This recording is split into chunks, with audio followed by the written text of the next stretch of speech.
Welcome, Cowboy fans and Cowboy haters alike. I'm the G, and I'm the host of Let's Talk Cowboys, where we talk facts. Man, it is cold in this DFW area, man. I am telling you. And it is ice, snow, rain, a combination of the three all over the DFW Metroplex. Man, it's crazy out there. Hope y'all are at home staying warm. And I figure why not today? Let's talk about the Cowboys. Get the fans a little warmed up about this team.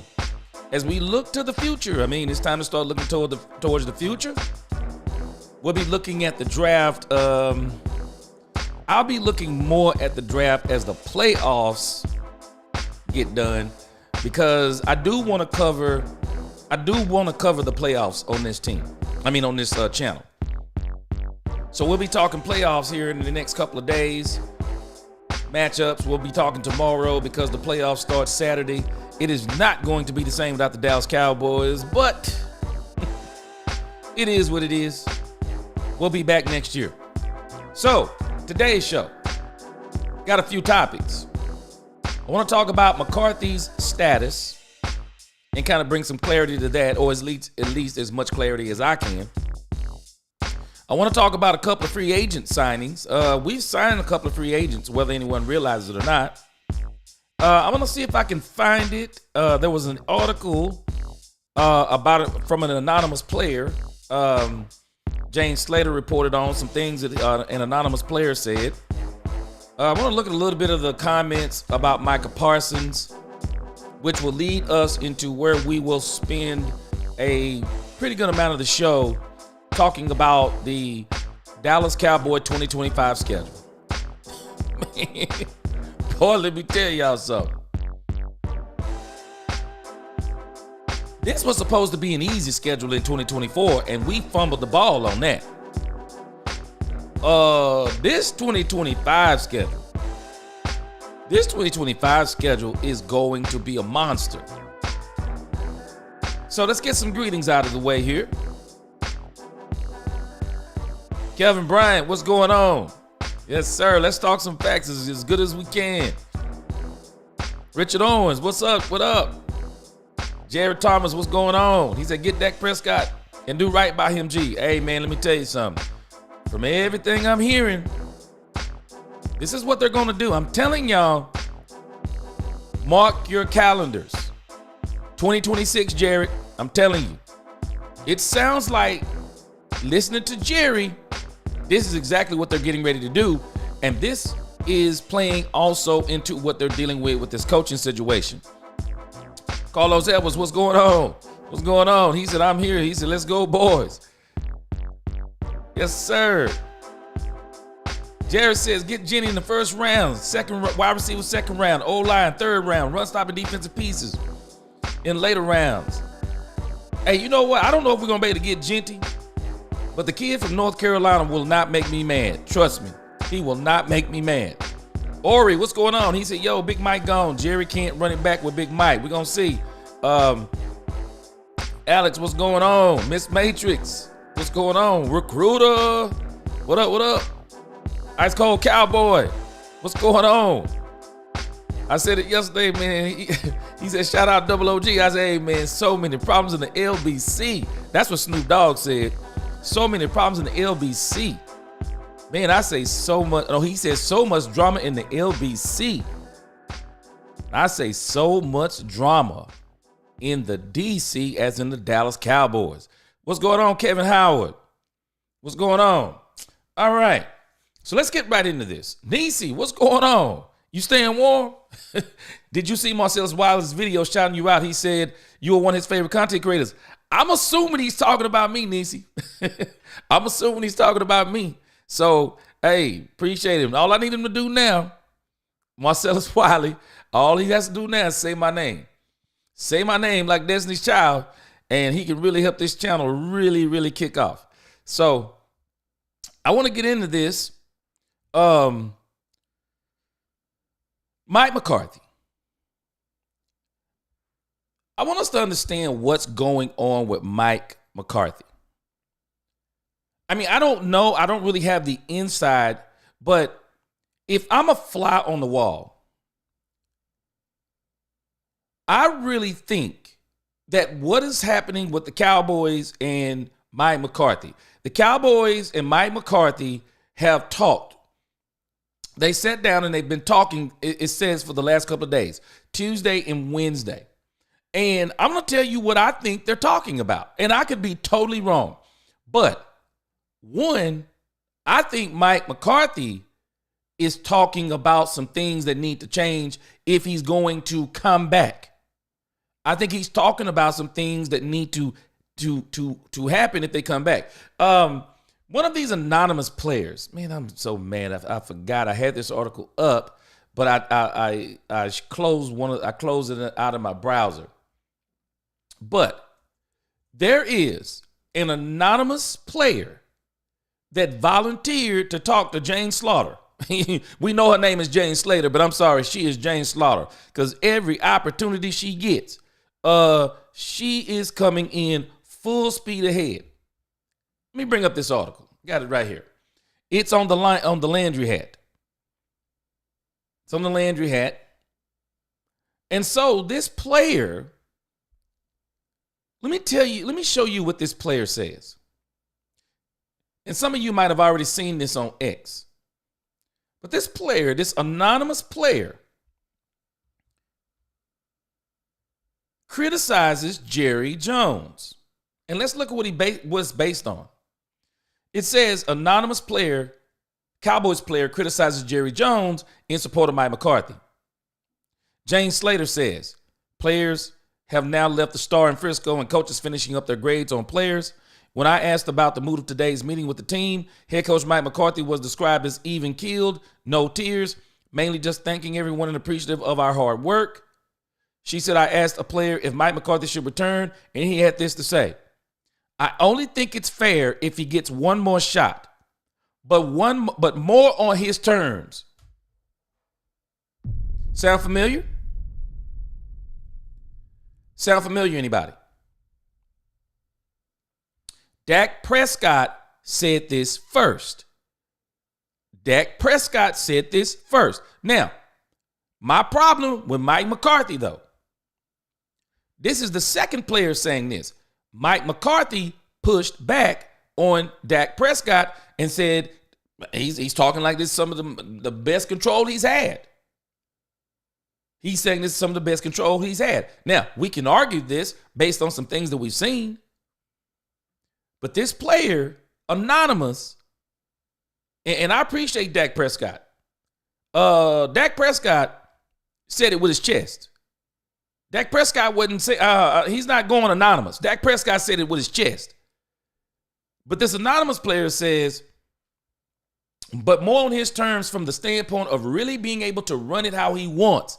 He went on to say, whoever else you go with, there's going to be an unknown. But he did build something pretty good over the last 5 years with one hand tied behind his back, because it's not easy being a head coach here, but it's worth it because it's the number one brand in sports. Did you catch what he said? It's the number one brand in sports.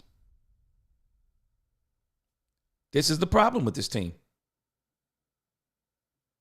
This is the problem with this team, because even this anonymous player, he recognizes this team being the number one brand in sports. So it leads you to believe. See, he's even speaking in a way we need to really catch on to. 53 brands, anybody? 53 brands? We got to ask ourselves, even with this comment, is he saying that people come here to win?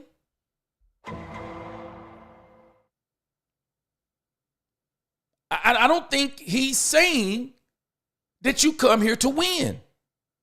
He says it's worth it. Why? It's a winning organization.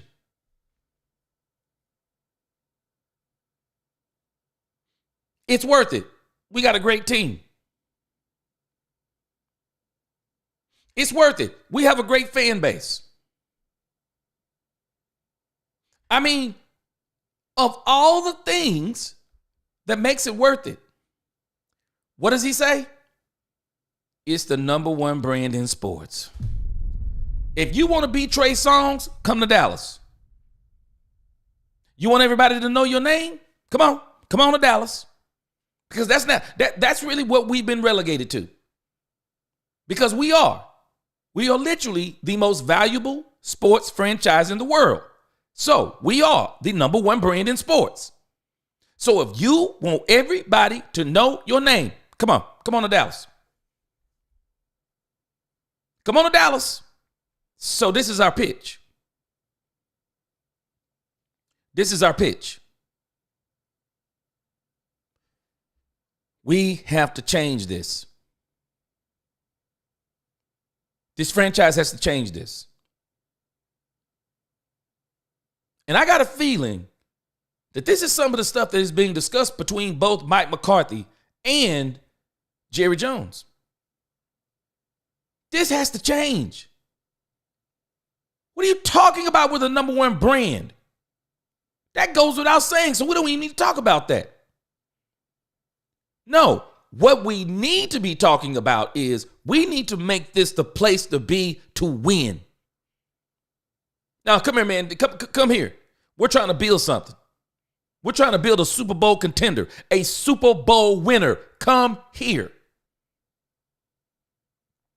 There's some other things that are being talked about. Y'all know how we've been having all these injuries? Well, one of the things that they also talked about, and this is not in this article, but in another article I read about this, is the Cowboys training staff. Oh, here it is. They got it in here too. Look at this. So let's go back up here. So look at this. It says, at the same time, the anonymous player wants Jones to get McCarthy more help in one area, the weight in the training room. The weight in the training room, more help. I mean, like more bodies, the player said. Most places got so many hands on deck to cater to guys. Britt is awesome and cares a lot, but he only has a couple of guys to help. Same with Harold. He has the respect and love of the locker room, but having another person or two to focus solely on recovery, managing, etc. So players feel more taken care of and the staff can focus on building the performance program more. So they're saying something. I want y'all to think about this. The number one sports brand, the most valuable sports franchise in the world, has one of the weakest staffs in totality in football. Our coaches are underpaid because we have a coach that believes in the tolerance of ambiguity. He's saying that unless we win Super Bowls, no one's going to get big money around here. So he's going to pay everyone on the lowest part of the scale he can. Everybody. You want to know where some of that value comes in at? Because the bottom line comes in from what they do outside of that salary cap. How much money are they saving? How much money are they spending? All of these different things. And Jerry Jones. I love Jerry Jones as an owner. But this is shameful. This is absolutely shameful. This is a very important part of your team. Weightlifting, conditioning, and injury recovery. This player is basically saying they're understaffed. The players are not being taken care of. They're understaffed. And so when we think about the injuries that they've had, players always, it seems like they're coming back, but they're playing hurt. You want to know why some of this stuff is going on? The player makes an excellent point about Dallas being understaffed in the weight room. It's impossible to say if the team's injury crisis is a product of that. But an extra few coaches would certainly lessen the burden on Director of Rehabilitation Britt Brown and Strength and Conditioning Coordinator Harold Nash. And y'all think about it. We were getting on this particular part of the team. Man, what's going on with all these injuries? Well, part of the injuries is conditioning. If you're not conditioned right, you get injured. If you don't have people helping you rehab right, you get injured. I'm telling you, man, I guarantee you, Mike McCarthy is probably talking about some of these things. I bet you Mike McCarthy is talking about some of these things, and he should. I'm not big on Mike McCarthy, but you know what? I'm not going to be mad if they bring him back. Because I do think that they're both probably trying to get these points in. Because I think the other point is that the Joneses are probably trying to get across to Mike McCarthy. And we need to start thinking about this. Is Mike McCarthy willing to be the head coach here without play calling? Because I'm going to tell y'all something. Play calling is a part of who Mike McCarthy is. And if you think about these coaches who like to call plays, they would rather, in their minds, they would rather have their fate in their own hands by their own play calling rather than their fate being in the hands of someone else trusting them with the play calling. Not to mention it's a bruise to their ego. Mike McCarthy does not want to be, I do not believe for a second Mike McCarthy wants to just be a head coach. Because if, again, I said this the last couple of days, if Jerry Jones brings Mike McCarthy back as head coach only, so does that mean he gets a pay increase? How do I pay you more money when I've taken away some of your responsibility? Why would I pay you more money and I've taken away your responsibility? Why would I do it? And if I take away your play calling, y'all better believe something. That takes away some of your power. See, that's humility even on Mike McCarthy's part.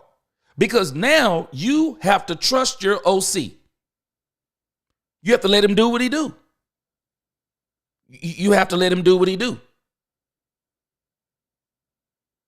And what you control and what I think Mike McCarthy is terrible at, situational football. He's terrible at it. So you're going to let him control that part?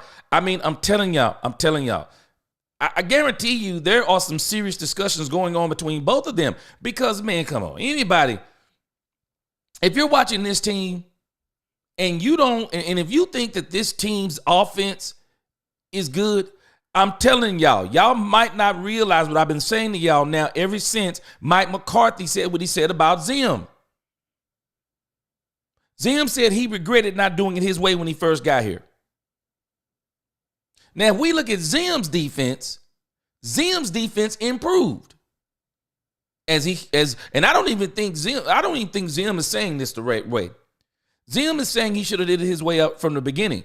But I think he was painted in the corner.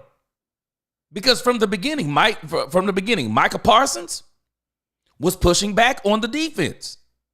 From the very beginning. You don't get it until week 12, hogwash.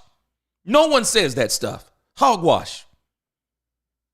These guys have been playing football all their life. There are fundamental things. If you've played on any level from the moment you hit Pee Wee League, middle school, high school, the fundamentals of the game don't change. Gaps, lanes, routes. I mean, you name it. All the fundamental stuff. 3-point, 4-point. None of that stuff changes. None of it. You're just learning languages and verbiages of how they're telling you to do things, how in the language they use. That's really what you're learning. You learn some concepts. Fundamentals don't change. Michael didn't like the plan. And so now Zim, now he's bought into it. And Zim still didn't do it all the way Zim does it because Zim gave Micah Parsons freedom that he typically doesn't give people within that defense. But Zim, in what he did, it still got better. But let's think about Mike McCarthy. It looked terrible. He indicted himself when he said that he kept Kellen Moore's offense in place, which we knew. He kept a lot of it in place. He added a few of his own wrinkles. It was basically a hybrid between the West Coast and Kellen Moore with those difficult option routes taken out. Because those option routes not only require the wide receivers to be absolutely, they can't be the kind of wide receivers we have. Maybe you can deal with CeeDee Lamb on those option routes, but everyone else on the team, you can't really do it because the wide receiver and the quarterback have to be on the same wavelength. That wide receiver, based on what they're giving him, he gets to decide where he breaks off a route, where he's going to break out, whether he's going to break in, whether he's going to keep going. And then the quarterback also reading the same thing. They have to be on the same wavelength, and then he throws it where he thinks he ought to be. That was messing up Dak Prescott. And even Mike McCarthy said that stuff is it is. That stuff is too complicated.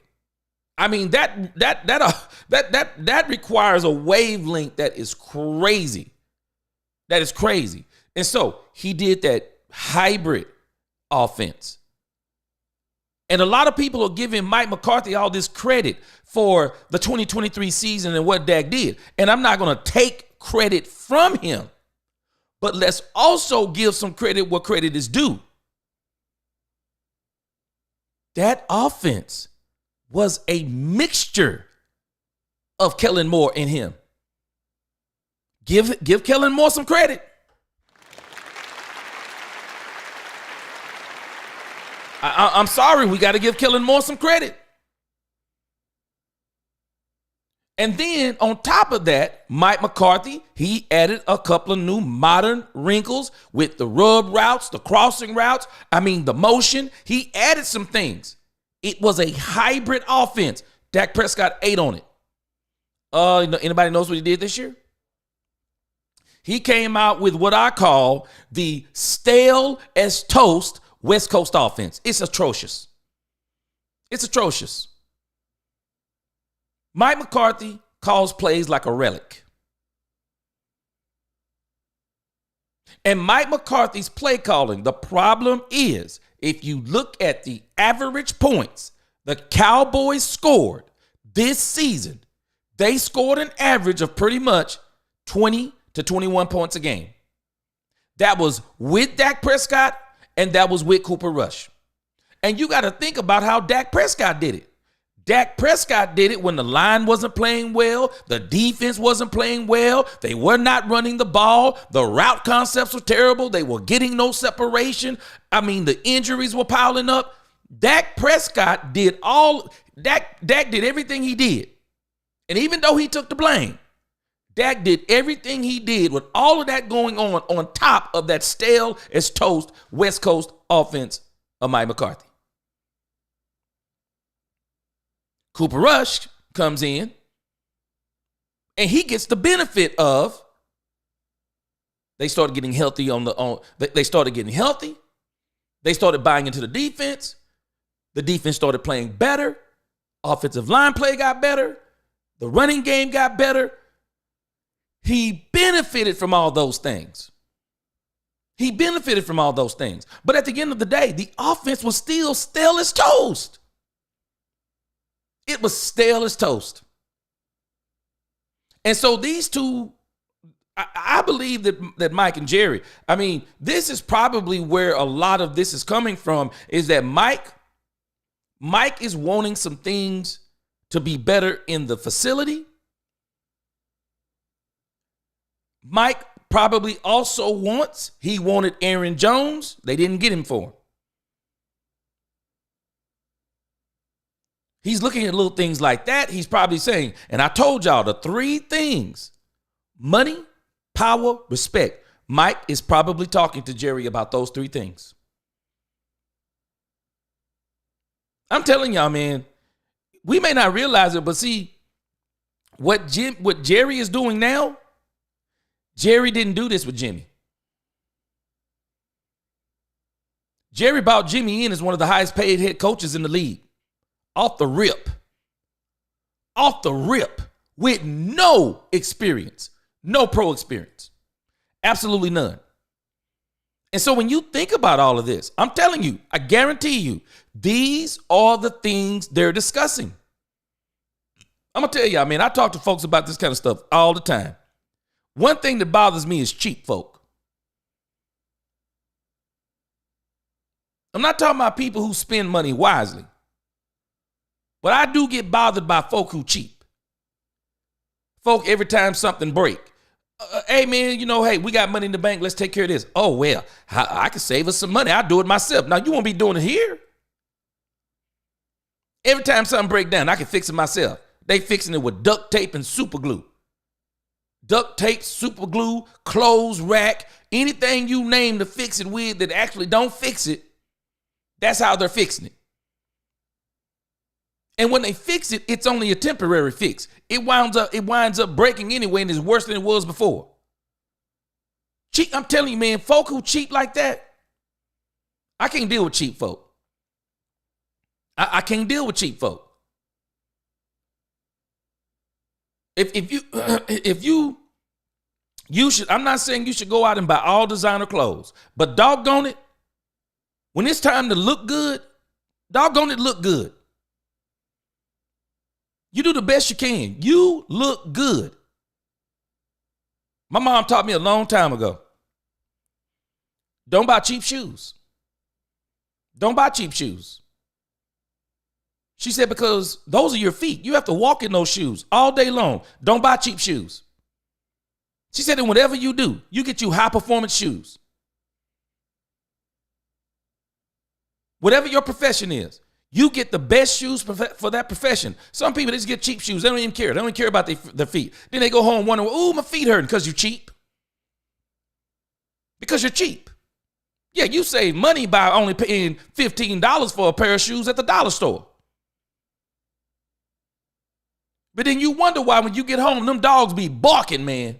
Dogs be barking. Why them dogs barking? Because you ain't taking care of them.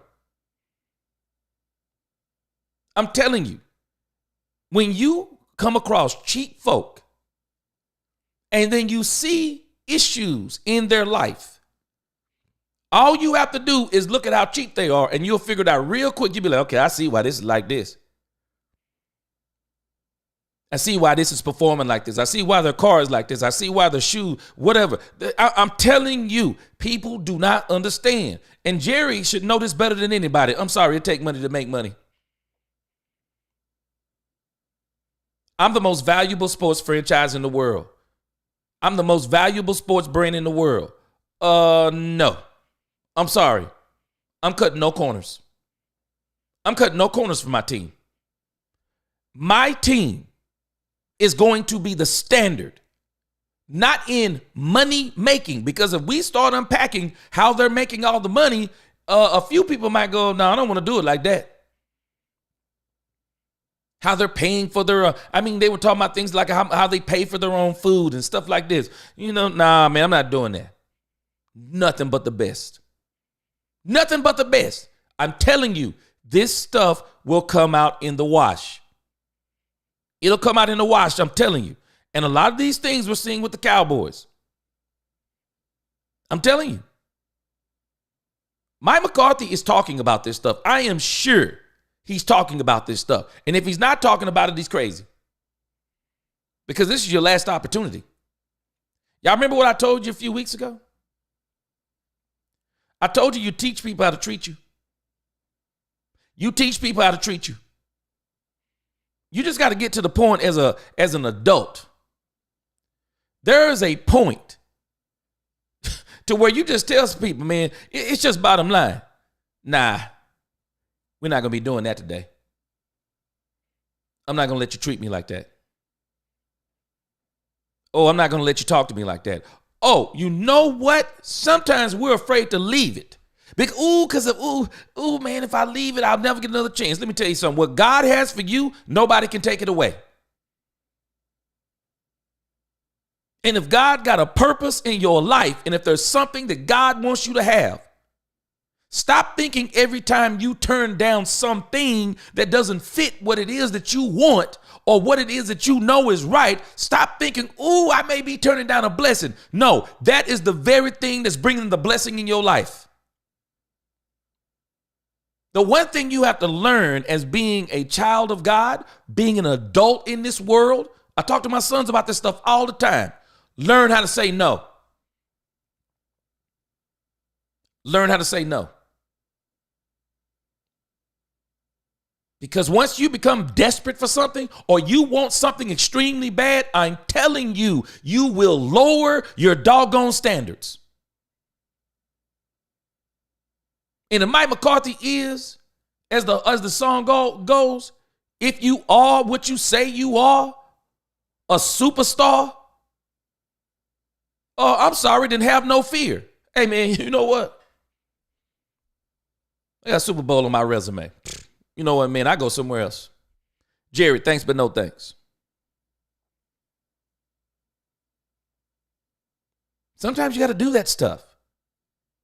And I'm telling you, Mike McCarthy. Now, don't let me talk out of both sides of my mouth, because for me, I think we're selling ourselves short. I talked about this in the video I just released. If you hadn't saw it, is Mike McCarthy really that much better than Jason Garrett? And a lot of people, they don't understand something. The way Mike McCarthy did it may look better, but the reality of the situation is, but did he do it better? But did Mike McCarthy do it better? I mean, when you look at it, and both of them, see, man, I'm going to tell y'all something. Boy, I'm going to tell y'all something. And when I started looking at this, I'm sorry, it was astounding to me. This is absolutely astounding to me. That when you look at the impact, of one Rain Dakota Prescott, when you look at the impact of Dak Prescott, it is nothing short of phenomenal. It is nothing short, y'all, of absolutely phenomenal. And a lot of people don't give Dak Prescott this type of credit. I'm going to show it to you again. I'm not going to go in as depth as I did on my video. Go check out the video, and I explained it in about 28 minutes. But I'm going to give you the short form as I'm talking about Mike McCarthy, because I see both sides of what they're probably battling. Because I'm just wondering, how long do we let a coach ride a Super Bowl? I mean, how long do we let him ride a Super Bowl from 2010? With a 10-win team that was absolutely loaded. A 10-win team with one of the best historical quarterbacks ever, Aaron Rodgers, at the peak of his powers. So we're bragging about that. But when you look at what he did, and people talk about his win percentage, it should be better. I'm sorry, Mike McCarthy's win percentage should be better. Should be better with Aaron Rodgers. But if you go back and look at it, it's not really what you expect. But I don't want to focus on the Aaron Rodgers side. I'm telling you, when you look at the impact of Dak Prescott, and people just don't give this man credit for this. Let me pull it up again. This is absolutely astounding when you look at this. I'm telling you, Dak Prescott is so much better than people think he is. He is so much better than what people think he is. I want you to think about this. I want you to look at Jason Garrett's record. When you look at Jason Garrett's record, and folk talk about the fact that Jason Garrett had 10 years, we need to understand the team that Jason Garrett took over. I mean, was that team really that good? That team was not that good. He took that team over in 2010 and went 5-3. Now, people do not understand what Jason Garrett did. Jason Garrett actually helped the Dallas Cowboys build that line that they had. Jason Garrett helped them build that line. Jason Garrett helped them build that line because Jason Garrett, you have to understand, he's an old school Dallas Cowboy. Jason Garrett is an old school Dallas Cowboy. Let's look at something real quick. I'm going to show you why Jason Garrett did what he did. Jason Garrett, let's see here.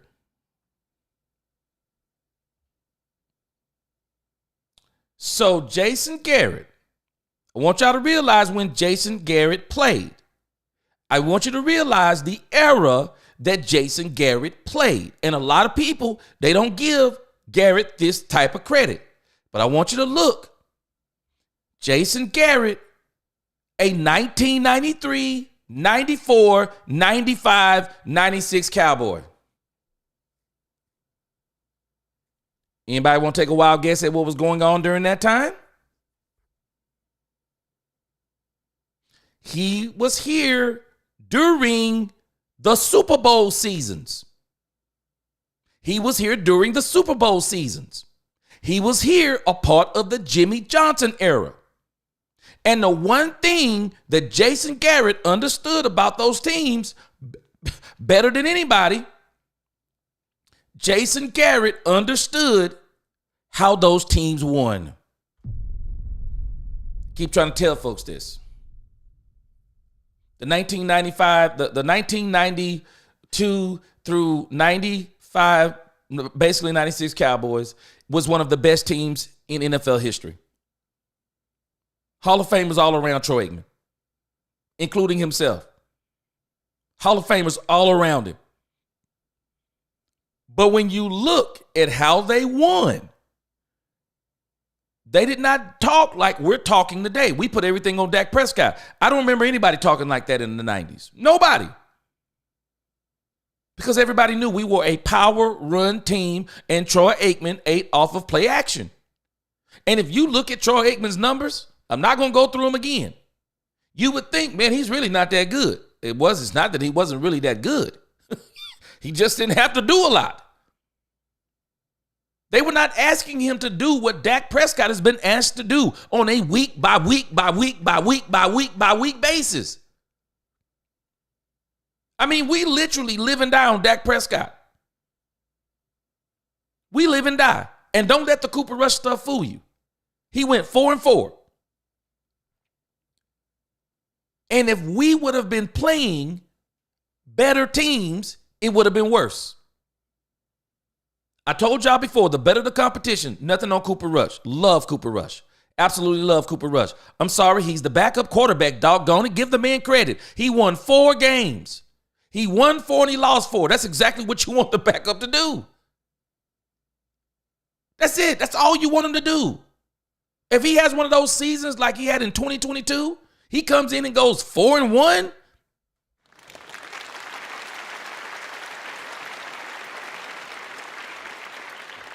With the defense playing out of its mind, special teams playing out of its mind. Hey, man, good. Good. You did exactly what we want. Hey, man, we want you to win, doggone it, period.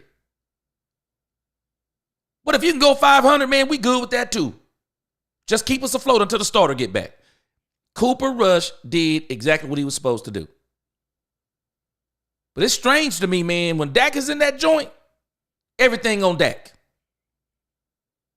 He can't be Clark Kent. No, we need you to be Superman. Troy Aikman got to be Clark Kent a lot. Troy Aikman got to be Bruce Wayne a lot. And when they needed him to be Batman, I'll be Batman. You need me to be Superman? I'll be Superman. But you can't ask somebody to be Superman every doggone week, and they're being Superman every doggone week, putting up 40 points, 50 points, 40 points, 30 points. And then you get to a really tough team, and everybody's been relying on Dak Prescott the whole time. And then when it's time for the whole team to rise, they can't do it. Oh, and Lord forbid, when Superman has a bad day, Lord forbid, Superman has a bad day and everybody hate him. They didn't ask Troy Aikman to do that. Troy Aikman was Clark Kent and Bruce Wayne in the movie more than he was Superman. And I absolutely loved it because it was team football. I loved it. I never even had a problem with it. There was never a doubt in my mind that Troy Aikman wasn't good. There was never a doubt in my mind. But it was all about the team. Jimmy built that mentality. When Jimmy was here, it wasn't the number one sports brand. No, Jimmy helped turn it into the number one team.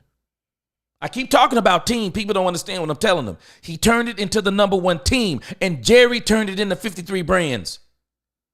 Jerry turned it into 53 brands, but Jimmy Johnson, nah. He turned it into a team. He turned it into a winning team. And I'm saying this because Jason Garrett is in that era. And people do not understand the method to the madness. We call him 8-8. We call him Captain Clap. But we have to realize what he was doing. There was a method to Jason Garrett's madness. Do y'all know what Jason Garrett was trying to accomplish? Jason Garrett was trying to rebuild the 90 Cowboys. Jason Garrett was trying to rebuild the 90s Cowboys, y'all. That's what he was trying to do. And did you notice one of the things that Jason Garrett did? One of the things that Jason Garrett helped this team to do, you don't believe me? One of the things that Jason Garrett started doing, you want to know when Zach Martin was drafted? 2014.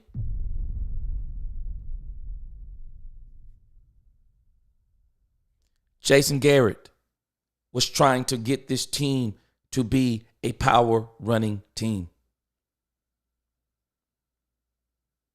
That's what Jason Garrett did. I'm telling y'all, people don't give this man credit. But Jason Garrett was a part of those doggone 90s Cowboys. And Jason Garrett was trying to build this team. He was trying to build this team into the 90s Cowboys. He was trying to get a power run game. He was trying to build an offensive line. He was trying to do all of those things. And when it hit, I want you to think about this. Guess when Tyron Smith was drafted? Anybody want to take a guess? Some of y'all already know. Some of y'all, man, like y'all Jay Recruiter and Nisi, and some of y'all, man, y'all aficionados on this stuff. Take a wild guess. He was drafted in 2011. Guess who the coach was? Jason Garrett. Jason Garrett. So we're talking about Jason Garrett in these 8-8 seasons. But the reality is it takes time to build a team. I got news for y'all. Jason Garrett came to a worse team than Mike McCarthy came to. Mike McCarthy came to a team that was basically primed to win. Mike McCarthy, you can tell me anything you want to. Mike McCarthy came to a team that was primed to win. He took over a team that Jason Garrett took 10 years to build. We got Zach Martin, Jason Garrett's tenure. We now got Tyron Smith, Jason Garrett's tenure. I mean, you think about this stuff. You think about this stuff. You can't make it up. What he was doing is he was building a team. He was building the team to look like the 90s team. That's exactly what he was doing. I know somebody didn't tell y'all this back in the day, but I'm just telling you, this is exactly what this man was doing. You don't believe me? Take a wild guess. What year do you think Travis Frederick was drafted? Somebody help me out. What year was Travis Frederick drafted? Isn't it strange? Travis Frederick was in the 2013 draft. Who do you think is doing that? Who do you think is doing that? This is the Jason Garrett touch. Jason Garrett is trying to get the Joneses. Hey, let's take this team with Tony Romo, because they called Tony Romo Tony Oh No. You want to know why they called him Tony Oh No? Because, oh no, they were actually putting too much on Tony Romo. They were putting too much on Tony Romo too. They were asking Tony Romo to do what they never asked Troy Aikman to do. Asking Dak Prescott to do what they never asked Troy Aikman to do. And so what does Jason Garrett do? Jason Garrett says, okay, hold on a second. Let's build a line for this team. Let's build an offensive line, because it all starts and ends in the trenches.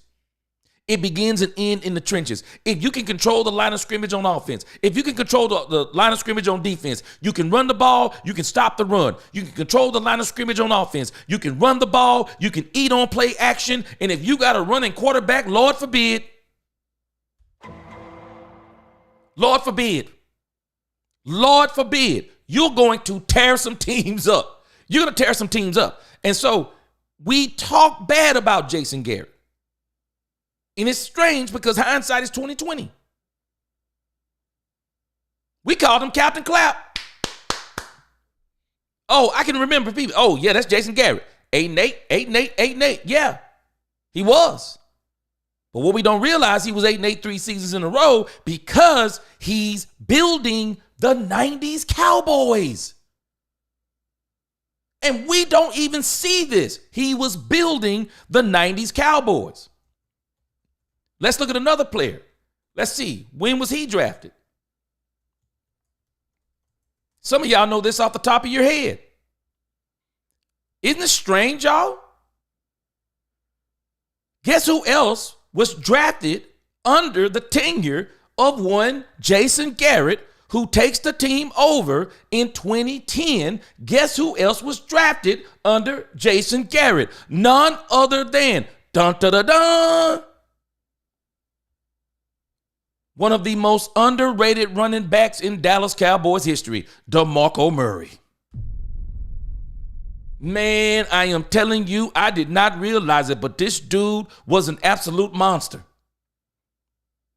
DeMarco Murray was an absolute monster. But guess what?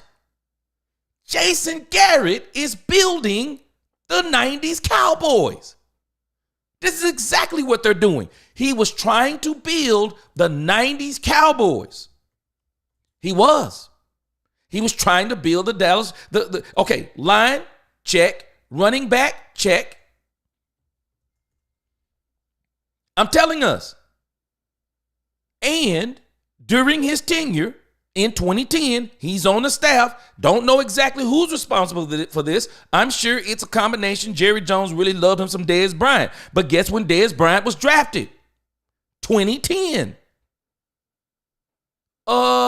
This is all in the Jason Garrett era. And I can't go player by player, but I wanted to just highlight those players. Why? Because if you pay attention to what Jason Garrett was doing and why it took him so long, because someone was saying,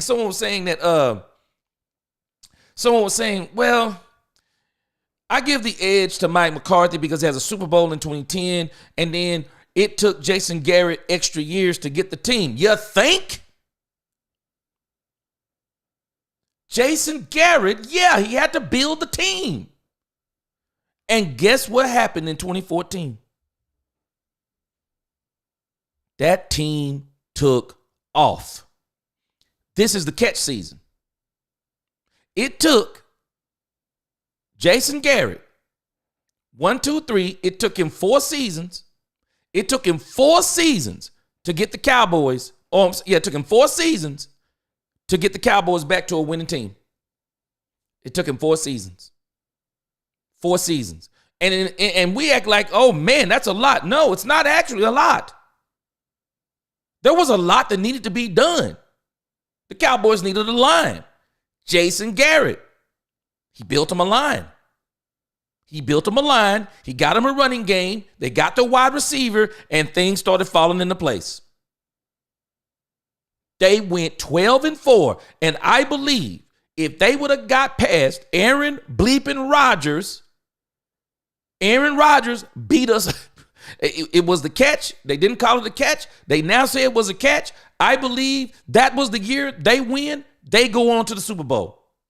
I believe they go to the Super Bowl in 2014. If they call that a catch with Dez Bryant, I believe they go to the Super Bowl. They go to the Super Bowl with Tony Romo. I believe they go to the Super Bowl with Tony Romo.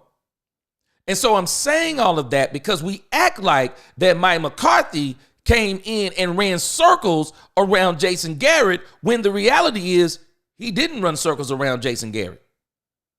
He didn't run circles around Jason Garrett because I've already shown this. You go back and watch this video.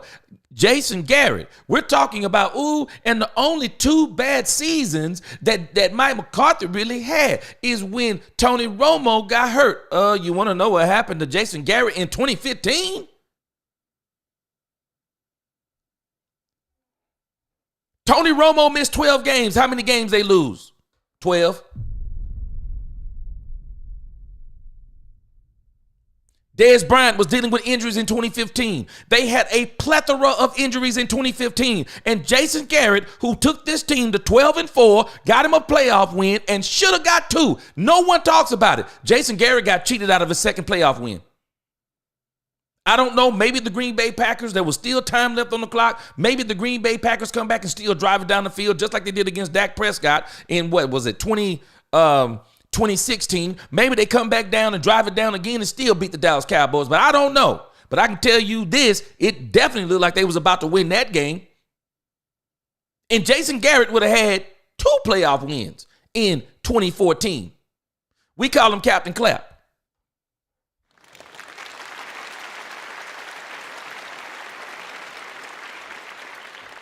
(2015) Jason Garrett is decimated by injuries. You want to know what's insane? Look at what happened when Rayne Dakota Prescott. Look at what happens when Rayne Dakota Prescott landed in Dallas.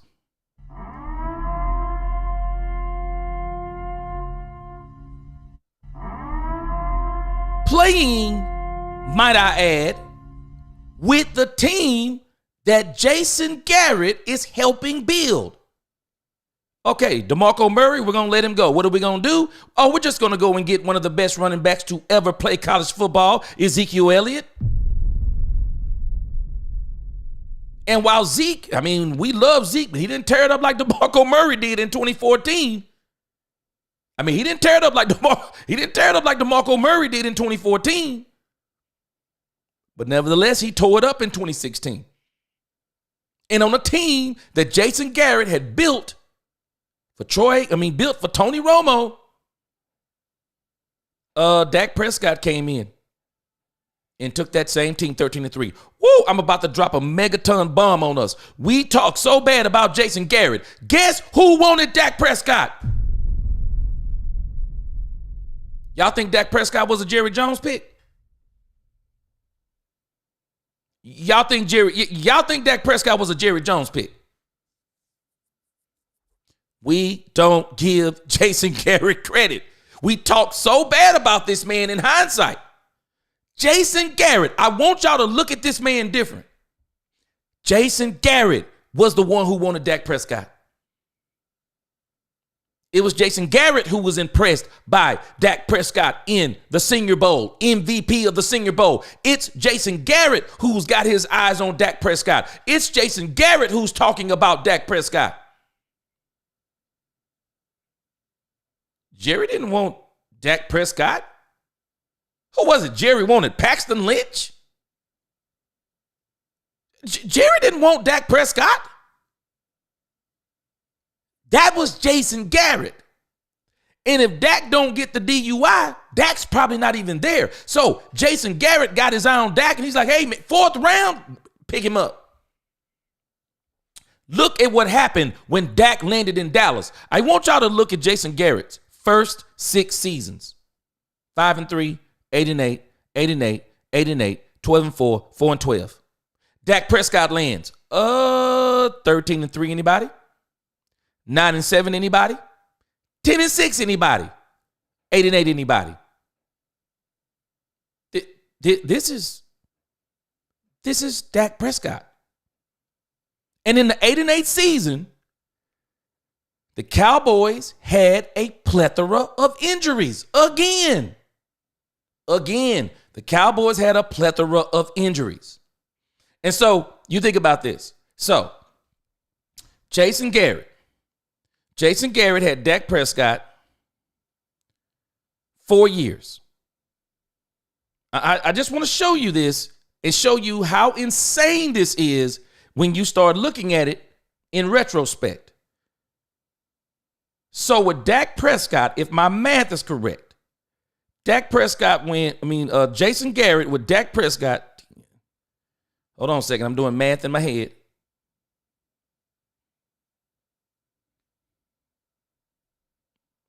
So I want you to think about this. With Dak Prescott, 4 seasons, Jason Garrett only went 40-24. Only 40-24. Only, let me let that thing sink in for you again. He only went 40-24. That's all he went. He only went 40-24. That's it. He only went 40-24. Now, Mike McCarthy comes in. He gets, and I thought about this the other day. I was thinking about this when I did the video. I said, let me look at this a little bit different. Because Dak Prescott this season, I think he only played, 9, maybe 8, 9 games. So the reality is this year he won 3 games with Dak, and I can't remember how many he won in 2020. I don't want to go back out of laziness to look at it. And I thought about this after the video.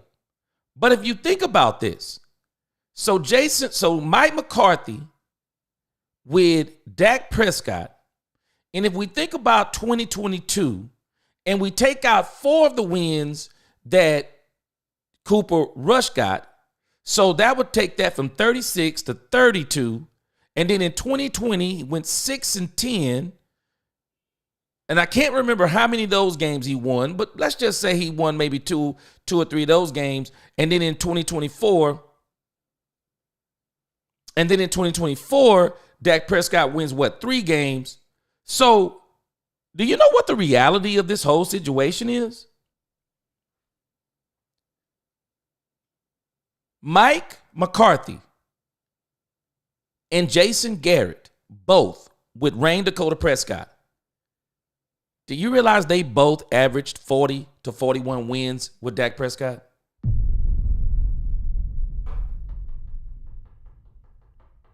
Let that sink in.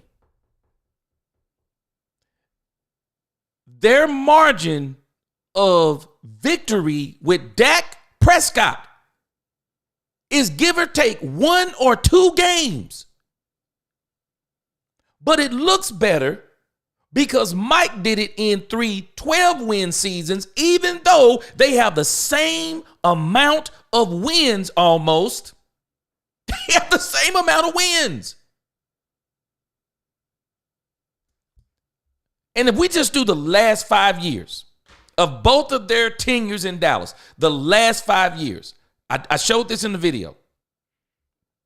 But I'm telling you this is crazy when you think about it. Because, and I'm saying all of this, not because I'm saying, what I'm saying is, we are literally shortchanging ourselves by making these comments like, yeah, man, Mike this and Mike that. Mike got a Super Bowl from 2010.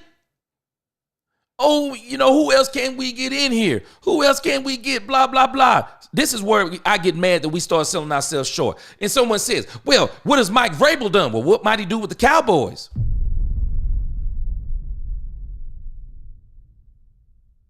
Even we have fallen into the trap of not wanting to change. Oh, they might as well bring Mike McCarthy back. Who else out there? You don't know yet. Go look. We already know some folk out there. If Dallas want them, they can get them. Bill Belichick is right there for the taking. Right there. The contract is already set up. If the Cowboys want Bill Belichick, they can go get him. Period. End of story. No more discussion. Mike Vrabel has already said he'll coach for the Cowboys. We got Aaron Glenn out there, defensive coordinator for the Detroit Lions. Stop telling me you can't find coaches out there. We're selling ourselves short. We're acting like Mike McCarthy is the best option. I think he's a good option. I don't think he's the best option. You don't know he's the best option until you go out there. And I'll tell you this, if he's the best option, the entire NFL is doomed. The entire NFL is doomed if this man is the best option for the Dallas Cowboys. We know doggone well he's not the best option. We may be saying he's the best option for Jerry.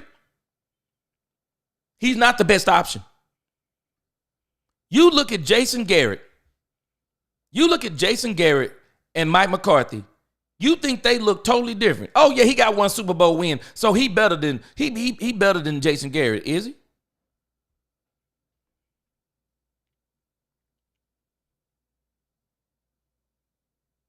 Is he? Is he that much better? I'm just wondering, is he that much better? Because at the end of the day, I don't see it. Mike McCarthy, y'all, came in with a better team than Jason Garrett came in with. And we dogged the mess out of Jason Garrett because it took him 4 years to build a team. Well, how do you think you get a line like that? How do you think you get Tyron Smith, Travis Frederick, Zach Martin? How do you think you get them? In one draft? You think you get them in two? You think you accumulate a line that good in one draft? Man, God bless you if you do. God bless you if you do, because it don't happen like that. It just don't happen like that. It don't. And Mike McCarthy has made us more than aware that he has had a lot of input on the draft. Anybody want to tell me how these last 3 drafts have turned out? What do they look like? What do they look like? We're questioning about Schoonmaker. He's just now coming around. I mean, we're questioning. I mean, who are the players? I mean, we're really questioning what's going on with our draft because we normally hitting in the draft. Well, Mike McCarthy came straight out and bragged on the fact that he's had his fingerprints on the draft. They haven't looked the same. They just haven't looked the same. And I don't know how much of that is him and whoever else. I don't know who it is, but these drafts have not looked the same. But I'm just telling us all of this. Mike McCarthy, I'm telling you, Jerry and Mike McCarthy are probably having some serious discussion because as much as Mike McCarthy can push back on Jerry Jones can push back on Mike McCarthy in so many ways. I don't care what anyone says. Mike McCarthy play calling stinks. It stinks. And I don't care what anyone says. If that's what we're getting back, I'll take Kellen Moore any day of the week. It stinks. It does. His play calling stinks. His situational football. I'm talking about the stuff that Mike McCarthy controls. That stuff stinks. Is he a father figure? Yes. Is he a good guy? I'm pretty sure he is. I'm sure there's so many things that Mike McCarthy does well. But to me, as it pertains to leading a team, nope. Nope. Not to me. He is not. I don't care what anyone says. He is not a good coach to me. He's not. Not when you're talking about winning. Man, I don't care nothing. I don't understand people. Man, he got a Super Bowl 2010? What have you done for me lately? What have you done for me? Nah, man, I can't deal with 2010. He wasn't with us in 2010. He was with Green Bay in 2010, and they got rid of him. Fired him in week 13 for the same stuff I'm talking about. Stale as toast, West Coast offense. Boring. Couldn't motivate the players. All about his analytics. Antiquated play calling. All the stuff we're talking about. Go read it. It sounds like we're talking about Mike McCarthy today. I'm telling us, some of us are so afraid of change. Brother Roger, appreciate that super chat, super sticker. I'm just telling you, this team needs change. I'm not afraid of it. I'm not afraid of it. Because I'm telling you, all of us better get ready. For all of us who are settling, because that's what we're doing. We're settling. For all of us who talking about all this settling stuff. Well, understand this. So you think you get change when you settle for the same? I mean, I didn't mean to rhyme there, but it did. So you think you get change when you settle for the same? So you're telling me there's no point in changing out Mike McCarthy because the problem is Jerry Jones. Well, I'm going to push back on you and say, well, Jerry Jones is going to be the owner unless he die tomorrow.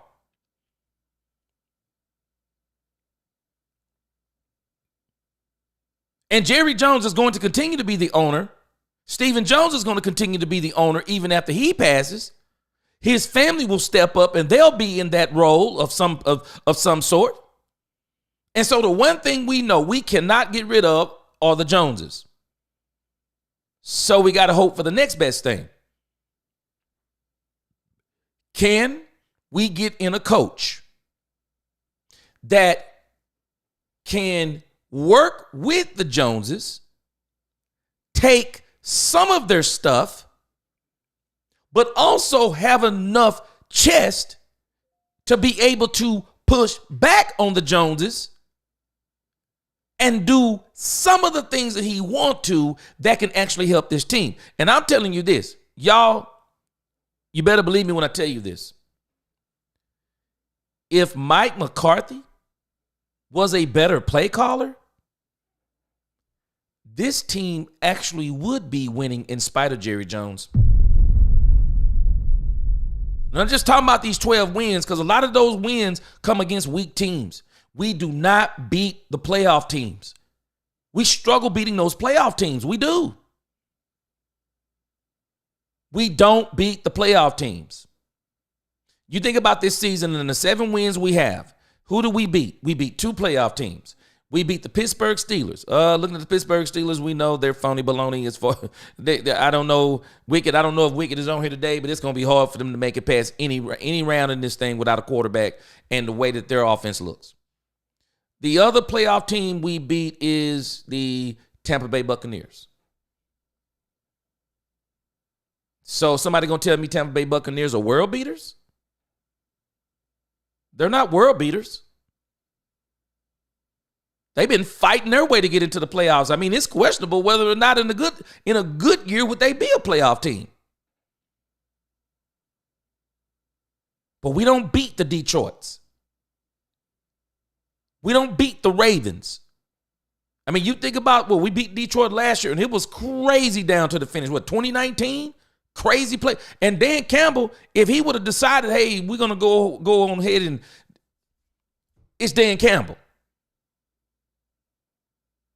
But the thing that got us, not just personnel, what got us in a lot of instances this year, even with this young team, was the play calling. The play calling destroyed us. That stale West Coast, stale as toast, West Coast offense with no jelly and no butter is beating nobody. It's not gonna, you can't sustain it. The way we won this year, it was not sustainable. And that's why we wound up like we did, 7-10. And if I'm Jerry Jones, the one thing I'm not doing, I'm not taking that play calling into 2025. I don't care what anyone says. I don't care what the media says. I don't care what anyone says. I'm not taking that doggone play calling into 2025. And you can't trust Mike McCarthy to change it. Because the only thing he'll do, he'll change it for a moment and then he'll start doing what he wants to do again. I'm not trusting him, not doing it. Andre, what's going on? He says you give him some years to get there as long as he keeps improving. Talking about Mike McCarthy. You know what? I just don't think his play calling can improve. He was in Green Bay 13 years, Dre. That's why they ran him out. His play calling wouldn't change over 13 seasons with Aaron Rodgers. They all finally just said, man, we're tired of it. They said we're tired of it, man. And I'm telling you, man, these old dogs. Tell people about these old dogs all the time. Folk do not understand something about these old dogs, Andre. Folks want these old dogs to change. They want these old dogs to change, man. These old dogs don't change. They don't. You can't trust them. You ask them to do something different, and they'll do something different for a little while, and then they'll turn back around, and they'll start doing the same stuff, which is exactly, because like I said, I didn't realize Mike McCarthy was bragging about how he kept some of the things the same and just changed up this and did that. And he was bragging about it because of the success of Dak Prescott. But if you look at Dak Prescott has been successful under the play calling of Garrett, Kellen Moore, Mike McCarthy. The common denominator is Dak Prescott. People do not give Dak Prescott this credit, but he's been this good. He's literally been this good. Mike's play calling, it will not improve. I just don't see it. I don't think it will. I don't think it'll improve. So you ready? You ready? I went back. I'm going to put this in the chat for y'all.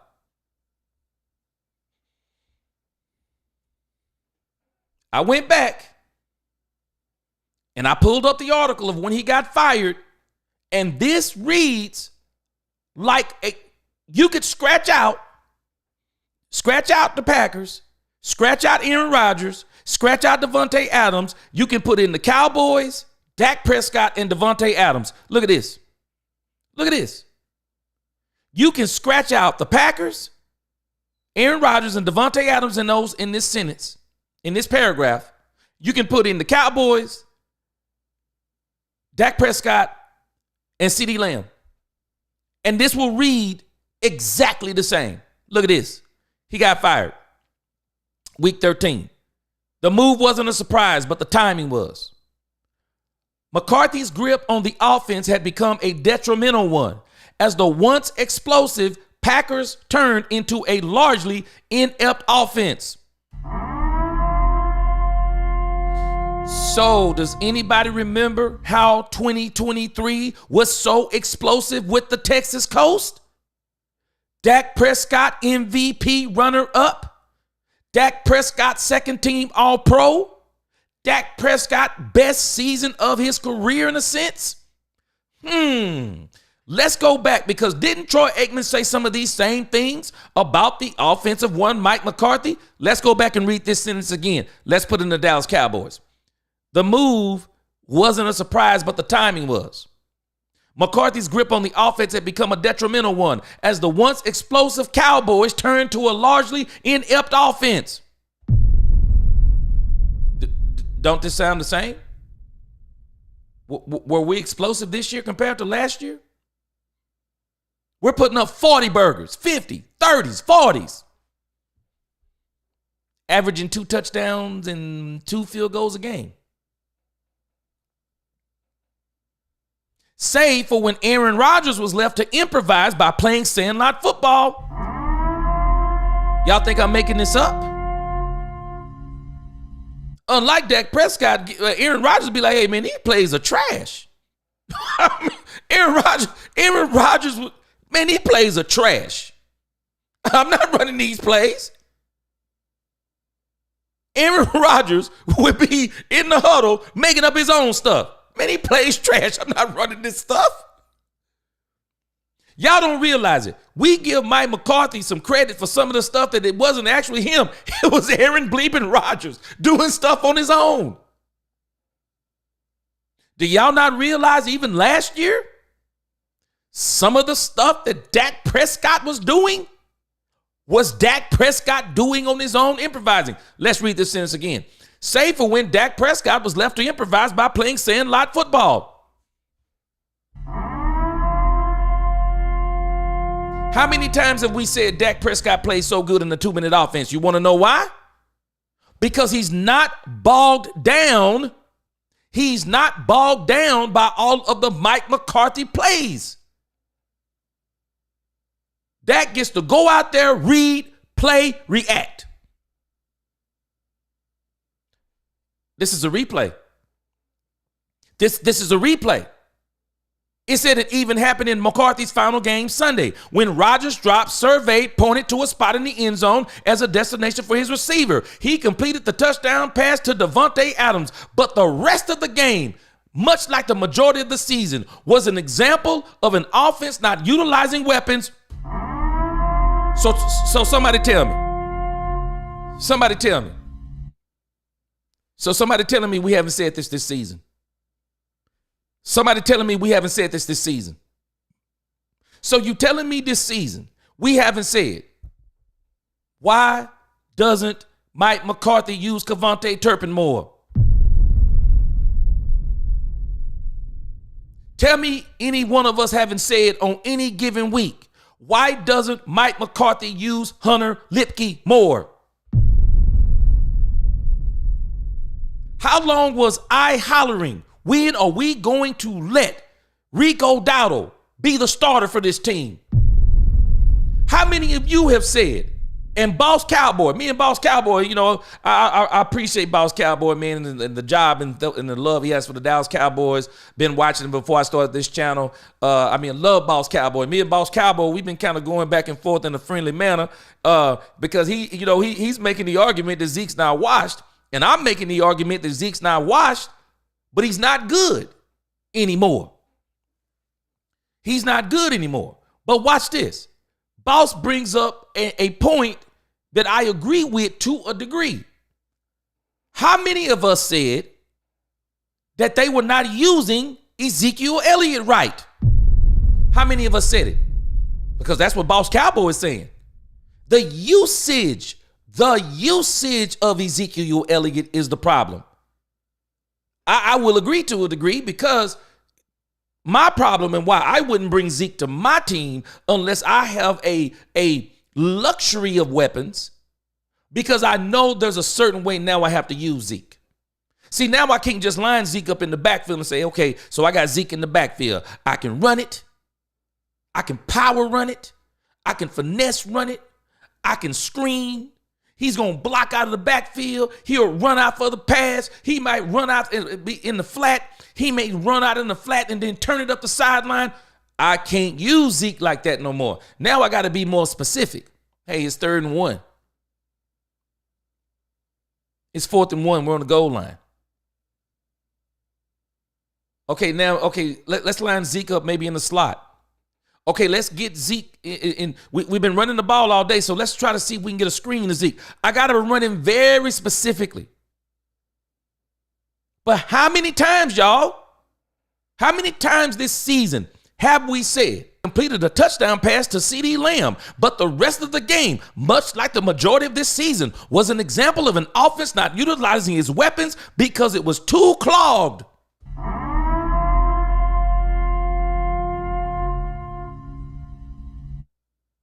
You tell me anything you want to about Jerry Jones, I'm probably going to agree.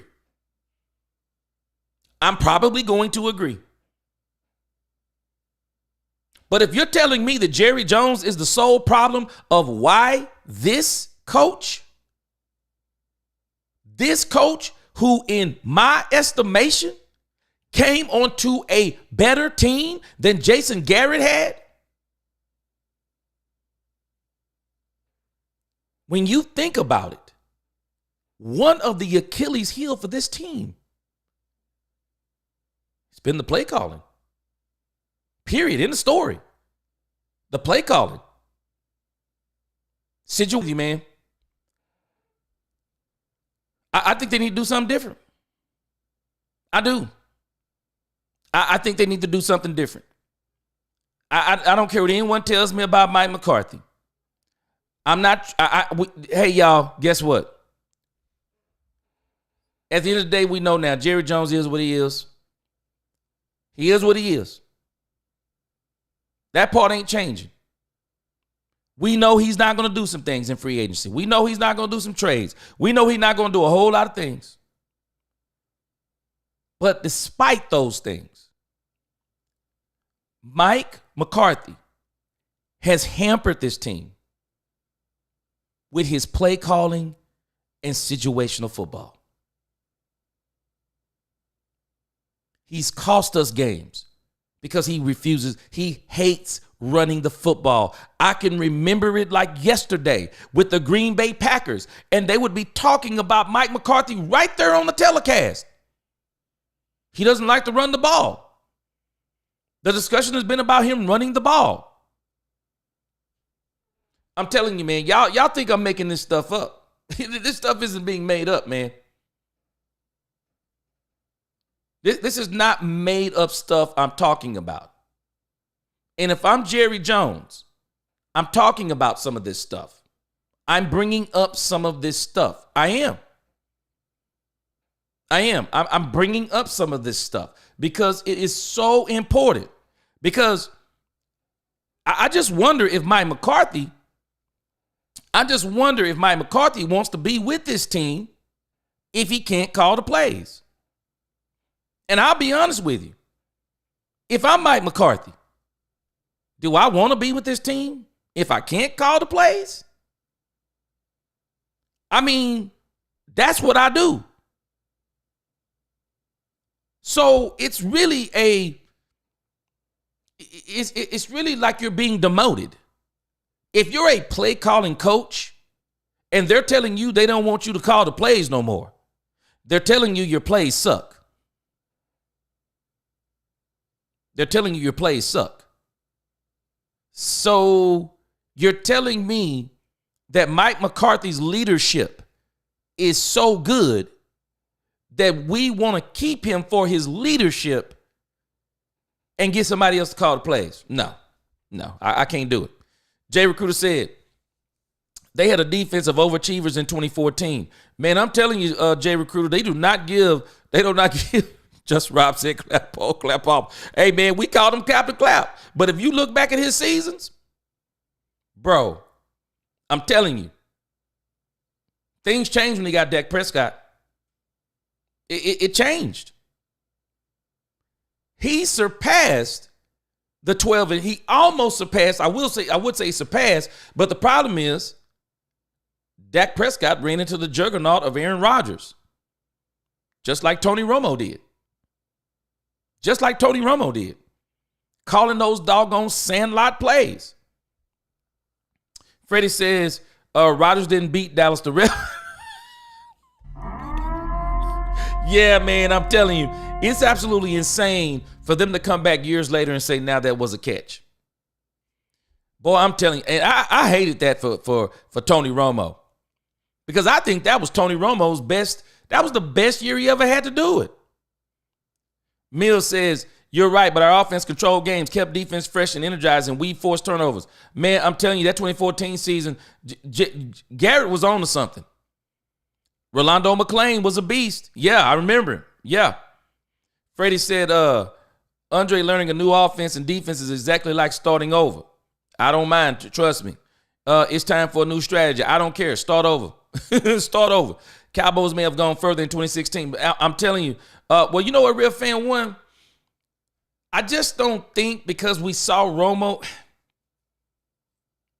I'll put it like this. I don't know if they could have went further because it wasn't Dak Prescott's fault they lost the game. I remember when Dak was driving the ball down in the last drive of the game when the Cowboys took the lead.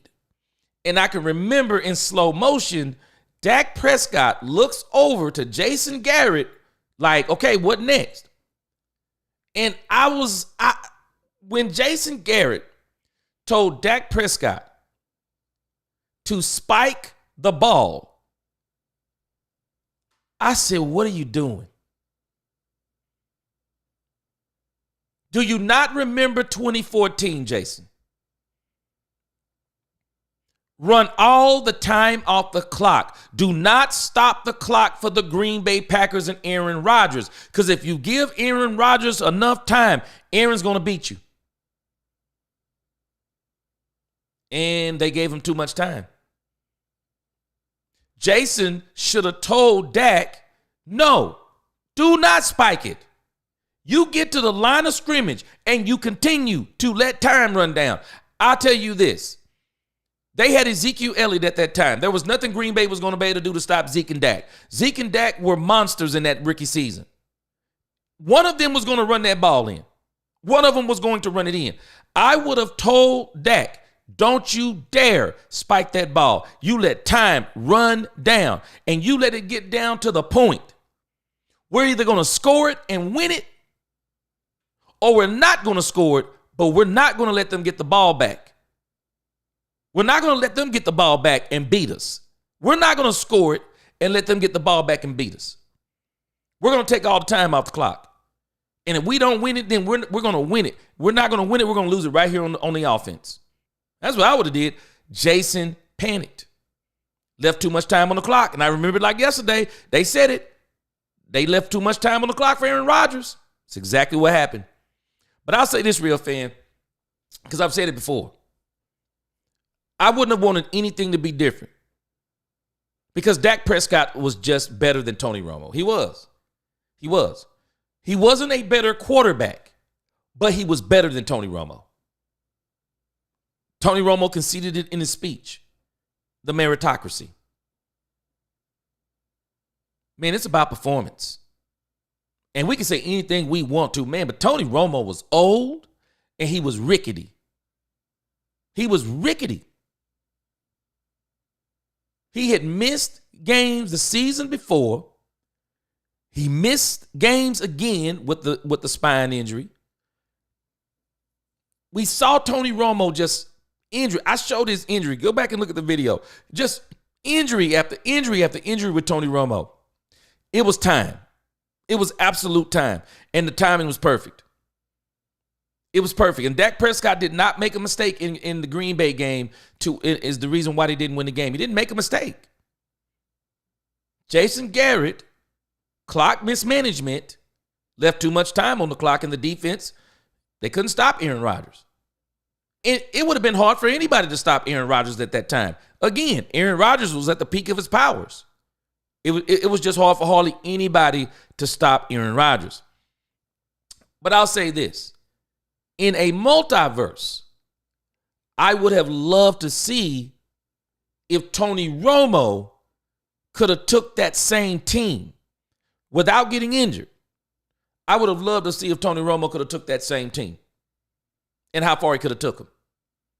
I just don't think you could have did it much better than what Dak did. The way Dak and Zeke, the way they did it,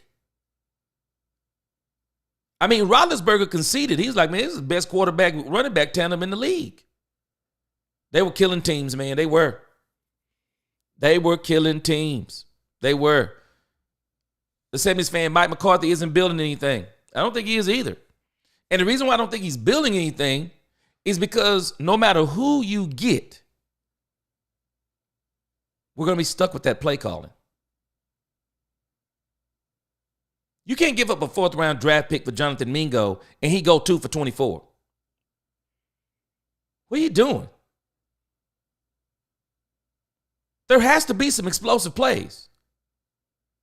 There has to be some built into that offense. I don't know.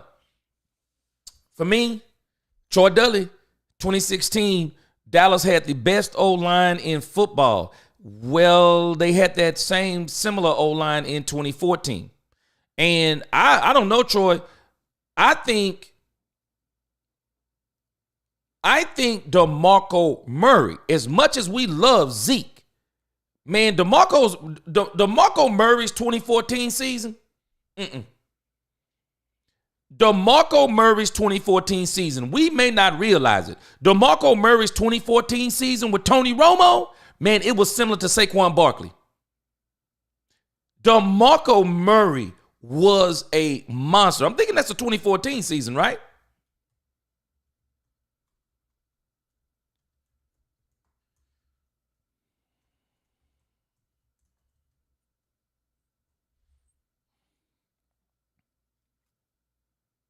DeMarco Murray, 2014 season.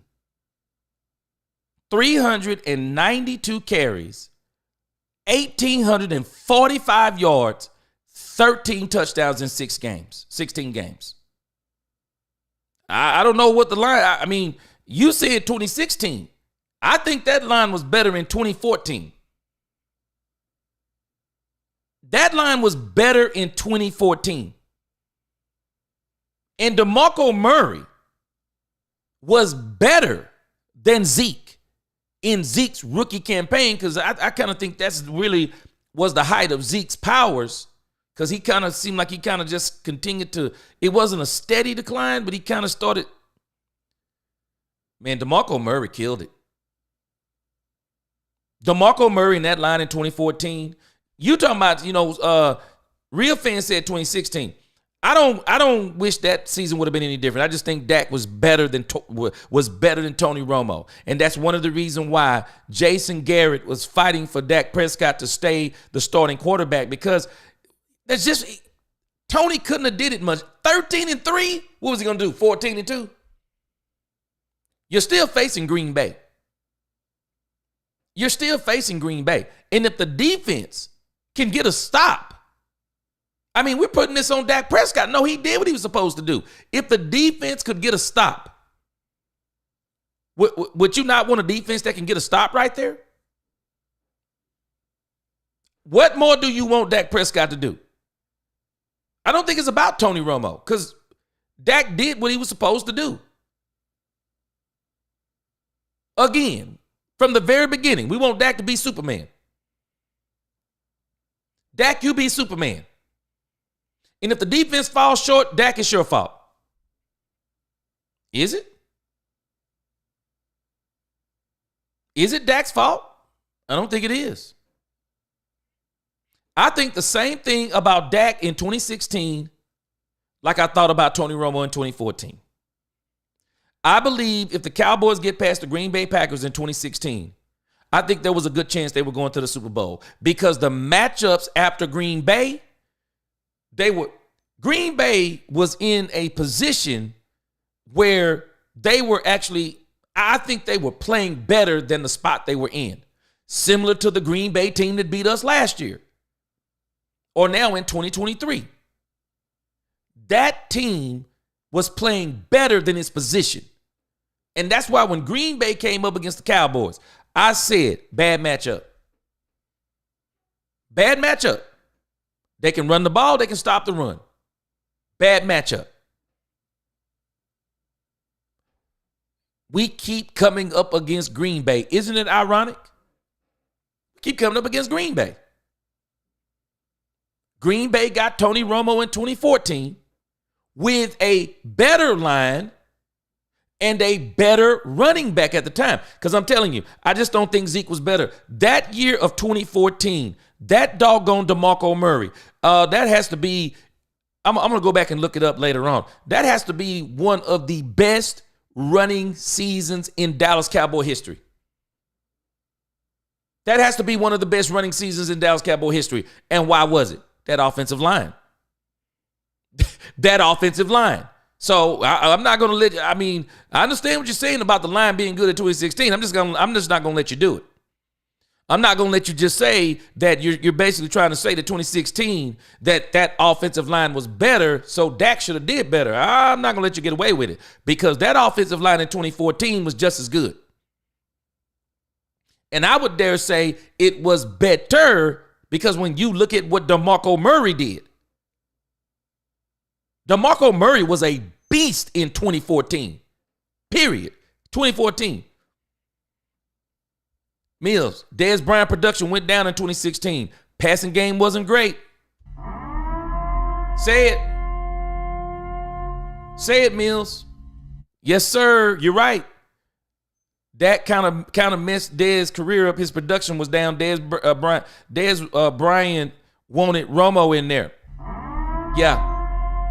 And the reason why Dez wanted, and you're right about this when Dez kind of messed up his career. I mean, Dak kind of messed up his career. Because you think about what happened when Amari Cooper came in. Jerry Jones did Dak Prescott a disservice.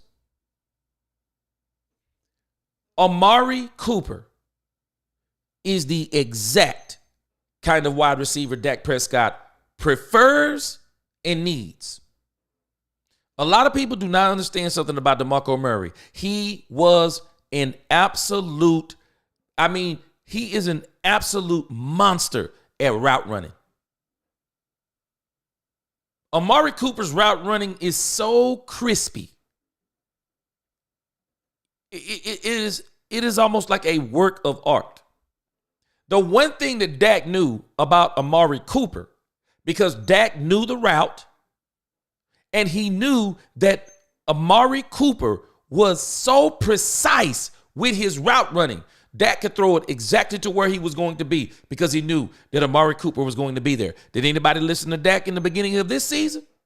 What was he saying? People need to know their assignments. Know where they need to be. He was talking about CeeDee Lamb. CeeDee Lamb missed training camp. And it sounded like Dak was saying he might not have been putting in enough work to know his assignment. And this is some of the miscommunication we're calling it between CD and Dak, because CD was not in some places he was supposed to be. And even Troy Aikman verified this by saying that CD has got to be better. Now, let me relate this to Dez Bryant, because Mills, you're actually making a good point. Does anybody remember when Dez Bryant, when Dak Prescott grabbed Dez Bryant by the shoulder pads and told him, I'll throw it to you when you open. Boy, I wish we still had that Dak Prescott. Dak was different then. He was built different then. Man, Dak was different then. I think Dak came in with so much success, Dak kind of had a chip on his shoulder. Now we got this politically correct Dak Prescott. I hope we get this Dak Prescott in the last 3 years. The one that told Dez Bryant, who ain't nothing to play with, I'll throw it to you when you open, because Tony Romo would throw it to Dez Bryant when he wasn't open. And anybody remember what the knock was on Dez Bryant at the end of his career? Couldn't run routes. I don't think it's that Dez couldn't run routes. Dez talked about it. They didn't work on any other routes with Dez. Dez Bryant had 2 routes with the Cowboys. Slant and go. Those were his 2 routes. Slant and go. And it was jump balls. Tony Romo, jump balls. Dez Bryant was an athletic freak. Athletic freak. Speed, size, and vertical. He was a freak of nature. And it didn't require, hey, man, we don't have to do anything with Dez. Just say, man, slants. He'll take a slant to the crib. Not as slippery as CeeDee Lamb yards after the catch. Just pure, unadulterated power with Dez Bryant. Dez Bryant, man. Dez Bryant catch a ball, man. Hey, man, on tackles, bye, see you later. Dez Bryant get a step on you, bye, see you later. You ain't catching me. You're not catching me. Ball in the air, Dez high opponent. Bye, got it, see you later. I'm coming down with it every single time. Dez Bryant was that type of receiver. Dak didn't like that type of receiver. Dak Prescott likes the Amari Cooper type of receiver. You notice what Jerry Jones said about Jonathan Mingo? Dak friendly. What are you talking about? Bigger wide receiver, catch radius, down the field, run routes. I'm not sure that's actually Jonathan Mingo. We'll see come next season. But he did Dak a disservice by getting rid of Amari Cooper. And Dez, Tony Romo going down was detrimental to Dez's career. Because Dez made his career on those big plays, on those slants and on those jumps. So, Mills, you're exactly right on that. Yep, Jared, he wanted Lynch. Yep.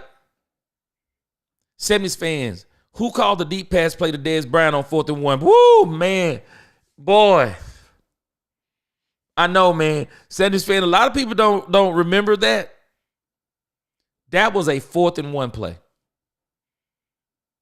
But going back and listening to what they said, they got the matchup they had been wanting, or it was the matchup they wanted. It was a 1-on-1. It was man-to-man. And so they figured that Dez could beat him man-to-man. And he did. Dez high-pointed it. Where Dez made the mistake is when Dez caught it. Dez tried to take it. He tucked it. And then he caught it, and then he tried to dive for the end zone with the one hand. And that's what got him. But if Dez just go ahead and come down with it and don't try to get in the end zone, which you don't want him not to try to get in the end zone. But if Dez comes down with it, it's a whole different story. They got DeMarco Murray. I mean, he probably could have ran some more clock off and ran it in. But I'm with you, Andre, on that one, boy. I mean, I'm with you. I'm sorry, 70 Spit on that one. Boy, that 4th and 1, whew. That's one of them plays you go back and say, man, what if we just went for the 4th and 1 with DeMarco Murray? Oh, man, woulda, coulda, shoulda. Winston Summers says, what's going on? Winston said, I don't care what they building. Like Raiders owner used to say, just win, baby. Yes, sir. I'm with you on that. Andre says, time to move forward. I think it is too. And as much as I like Mike Zimmer, I think or wish the Cowboys would retain Mike Zimmer in an advisory role like the Colorado Buffaloes had him. Because I'm telling y'all, if the Cowboys keep messing around, Al Harris is going to be out of here. I think the Cowboys need to keep Al Harris. And I think he needs to be promoted to the DC. Let Zimmer, I mean, Zim, what, 67, 68? I mean, like I said, man, I'd retain him in an advisory role. Not even sure if Zim wants to do this. I mean, Zim may retire. But I would definitely keep Al Harris in this thing, man. Alex, Super Chat, man, in your opinion, who was better, 88, CD, or Dez? Appreciate that Super Chat, Alex. Who was better? You know, the strange thing is, there are two different types of receivers. It just depends on what you want. CeeDee Lamb is a finesse receiver. Dez Bryant is a down and dirty wide receiver. Both of them can make plays. I'll be honest with you, Alex. I always tell my sons, you know, they'll be asking me, Dad, which one would you take, this or that? To be honest with you, if I could, I would take both of them because they're exactly the combination that you need. One guy, finesse, yards after the catch. He runs routes pretty good. I wouldn't say that CeeDee Lamb is on the level of an Amari Cooper, or a guy like Devontae Adams, Fitzgerald, guys like that who are really crispy route runners. But CeeDee Lamb is a beast because he's a supermodel. He's a supermodel. But yards after the catch, CeeDee Lamb is a beast. I mean, he's not going to get up in the air like Dez and contest balls. He's not going to fight through coverages. He's not going to get you them hard slant yards and things of that nature. He's just not going to do that for you. So if you put my feet to the fire, and this is no knock on either one of them, but for me, because Dez Bryant has an absolute dog in him. And I think CeeDee Lamb has a dog in him, but it's a different type of dog. I think CeeDee Lamb is more like a Doberman pincher. I think he's more like a Doberman, a boxer type. They dangerous too. They'll get at you too. But when I think about Dez Bryant, man, I'm thinking like Rottweiler or Pit Bull, man. I'm thinking Rottweiler or Pit Bull. I actually want both of them in my arsenal. But if you put my feet to the fire, this is no knock on CD, no diss on CD. But Alex, I got to take Dez Bryant. The just absolute raw talent. Just athletic beast. And the Cowboys did him a diss. Man, they could, if they would have worked with Dez Bryant on being a tactician at route running, it's not like he couldn't do it. Dez Bryant was talented. It's not like he couldn't do it. But Dez, I don't know if it was Dez or who, but they painted him in a corner by just allowing him to go off pure athletic ability. And so we never really got to see, at least to me, I don't think we got to see everything that Dez could have been. I just don't think we got to see it all. I don't. I think Dez, I'm telling you, I just think Dez Bryant, boy, woo. I just think Dez Bryant was just, man, this dude was nasty. Dez Bryant was just nasty, man. Nasty. Definitely the type of dude you don't want to see. You don't want to see. I'm kind of perusing through. Yes, let's make sure we pray for California. Yeah, they got some stuff going on there, man. For sure. For sure. Mills. Let me see what he says here. Oh, Mills, hold on. Mills said we shouldn't have paid Dak. Should have let him play season out, or should have just cut him and just let Trey Lance play, develop him, go to KC route with Alex Smith and Mahomes. But we do silly stuff. Appreciate your opinion on that, Mills. I think signing Dak Prescott was the best thing they did. Because, and I'm not saying you, but I do know this. As much as I liked what Trey Lance, I did a video about Trey Lance's redemption. I said before, I'll say it again. Trey Lance is not the quarterback for this team. Trey Lance needs to be on a team with a rebuild. When you have a quarterback like Dak Prescott, you don't need to rebuild. What you need to do is do what all these other teams are doing. You build around him. You put players around him. That's all you need to do. There's absolutely nothing wrong with Dak Prescott, whether we like it or not. There's nothing wrong, because even Dak Prescott, even if he's not what he used to be, but I think he's actually better, Trey Lance is not as good as Dak Prescott. Trey Lance, when you look at ability, talent, as far as leg talent, well, he's better than Dak Prescott. I mean, he can run better. I think he can throw it farther. He can't throw it better, and that's the difference. He can't throw it better. You're not looking for the quarterback who can throw it the farthest. You're looking for the quarterback who can throw it the best. And not only that, you're looking for the quarterback who has it up here and can translate it with the throws. Cooper Rush's problem is he got it up here, but Cooper Rush don't have it nowhere else. Dak's got it up here and he's got it here. So Dak Prescott's fine. No, that would have been a disaster, because I don't think this franchise was ready, because I've said it again. I've said it before. I said it again. When you talk about Trey Lance is going to require somebody to say, we're willing to just throw away 2 seasons. Just throw them away. First season, hey, we're just going to let you develop. We'll put players around you.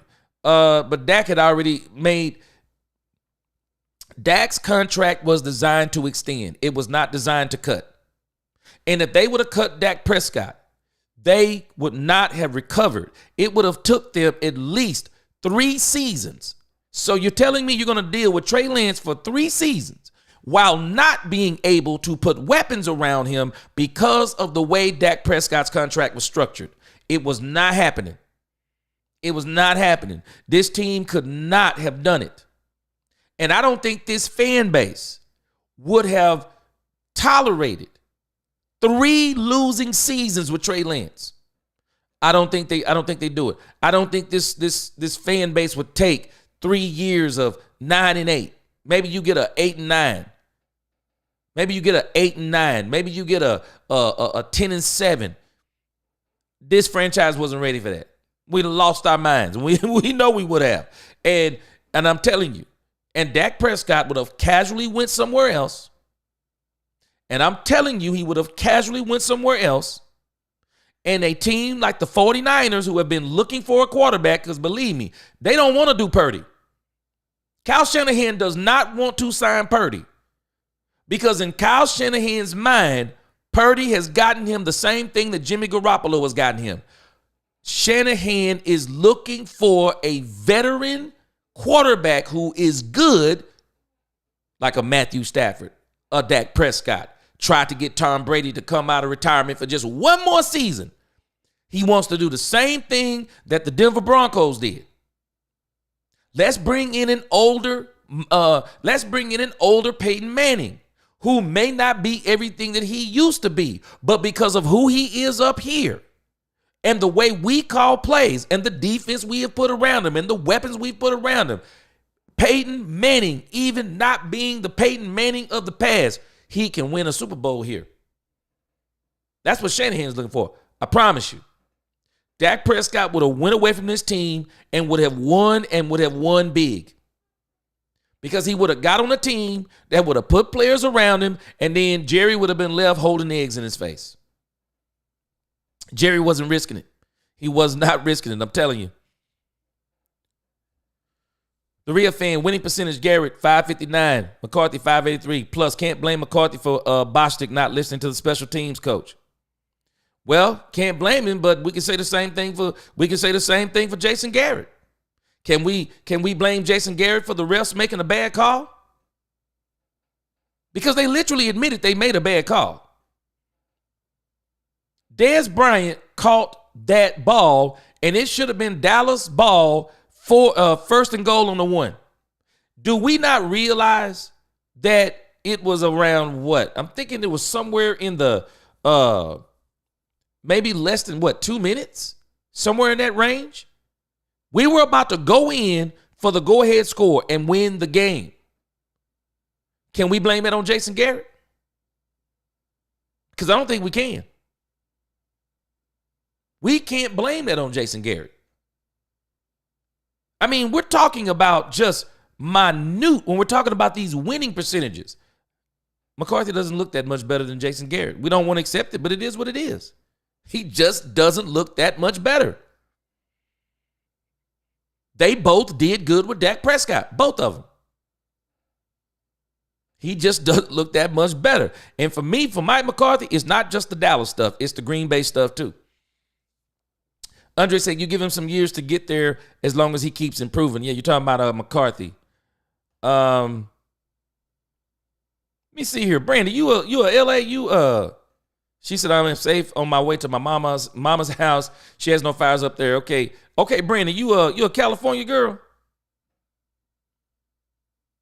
Mill said in 2019, who was hurt?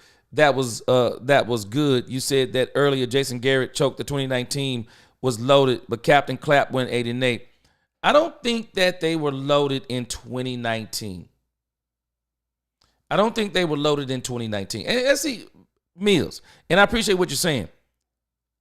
What we call loaded and what is really loaded, I don't think we understand what loaded is. When I look at any of the teams that Tony Romo and Dak Prescott have both played on, just both of them, not just one, but both of them. Neither one of them have been on a team close to the team that Troy Aikman was on. Can't be argued. Can't be argued, not close. Number 2, when I think about loaded, so you're telling me, and anybody's telling me, that Tony Romo or Dak Prescott have been on teams that are loaded like Jared Goff and the Detroit Lions? Because if you tell me, I'm going to tell you it's not true. If you try to tell me that we've had a team, that's what I call loaded. The Detroit Lions are loaded. How do you get that many skill position players with 1,000 yards? How do you do it? They didn't have one running back. They had two running backs. Really, they got 3 wide receivers. Good tight end. Offensive line. Play caller, as in Ben Johnson. Don't ever underestimate the play caller. Kellen Moore, Jason Garrett, nor Mike McCarthy are in the same category with Ben Johnson. Ben Johnson is on next level right now. Ben Johnson is a next level play caller. And so when we talk about loaded, we talk about Dallas loaded. But are we talking about loaded like Troy Aikman loaded, that when we lined up against teams offensively and defensively, we knew we were better on both sides of the ball? Because I don't think we've had that. We have not had that. Because if we've had that, then how did Green Bay not only beat us with Tony Romo, DeMarco Murray, and that line, and Dez Bryant? How did they beat us and then come back and beat us again in 2016 with Dez Bryant, with that line? With that line and Dak Prescott and Zeke at the peak of his powers. No. You're talking about two different quarterbacks.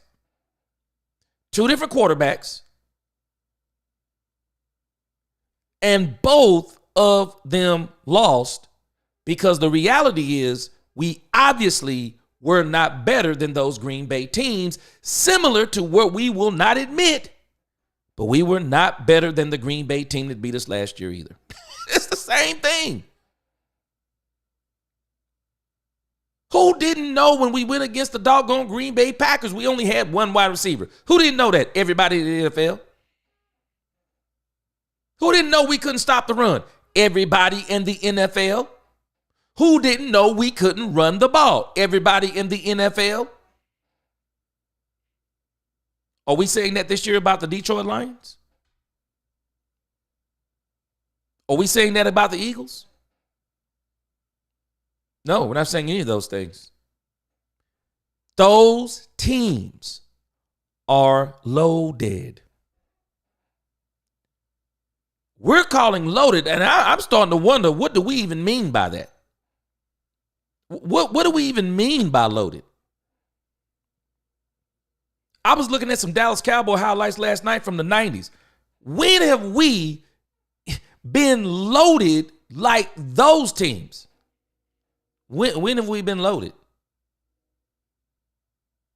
We're not even loaded like the Eagles team this year. We're just not. Andre said, Mike McCarthy play calling sucks. You can't even score no points. Bottom line.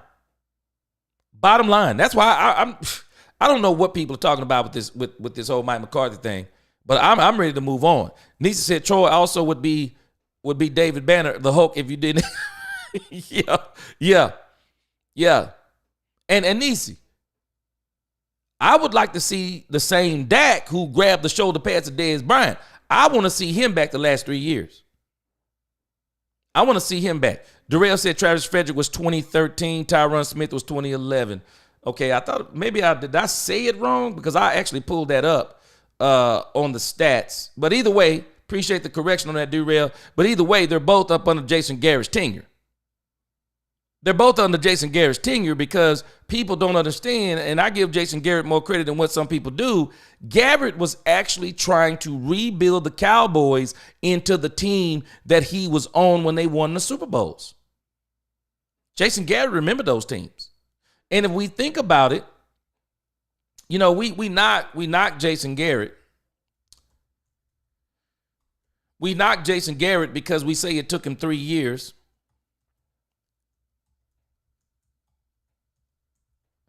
We knock Jason Garrett because, we say, yeah, man, it took Jason Garrett 3 years.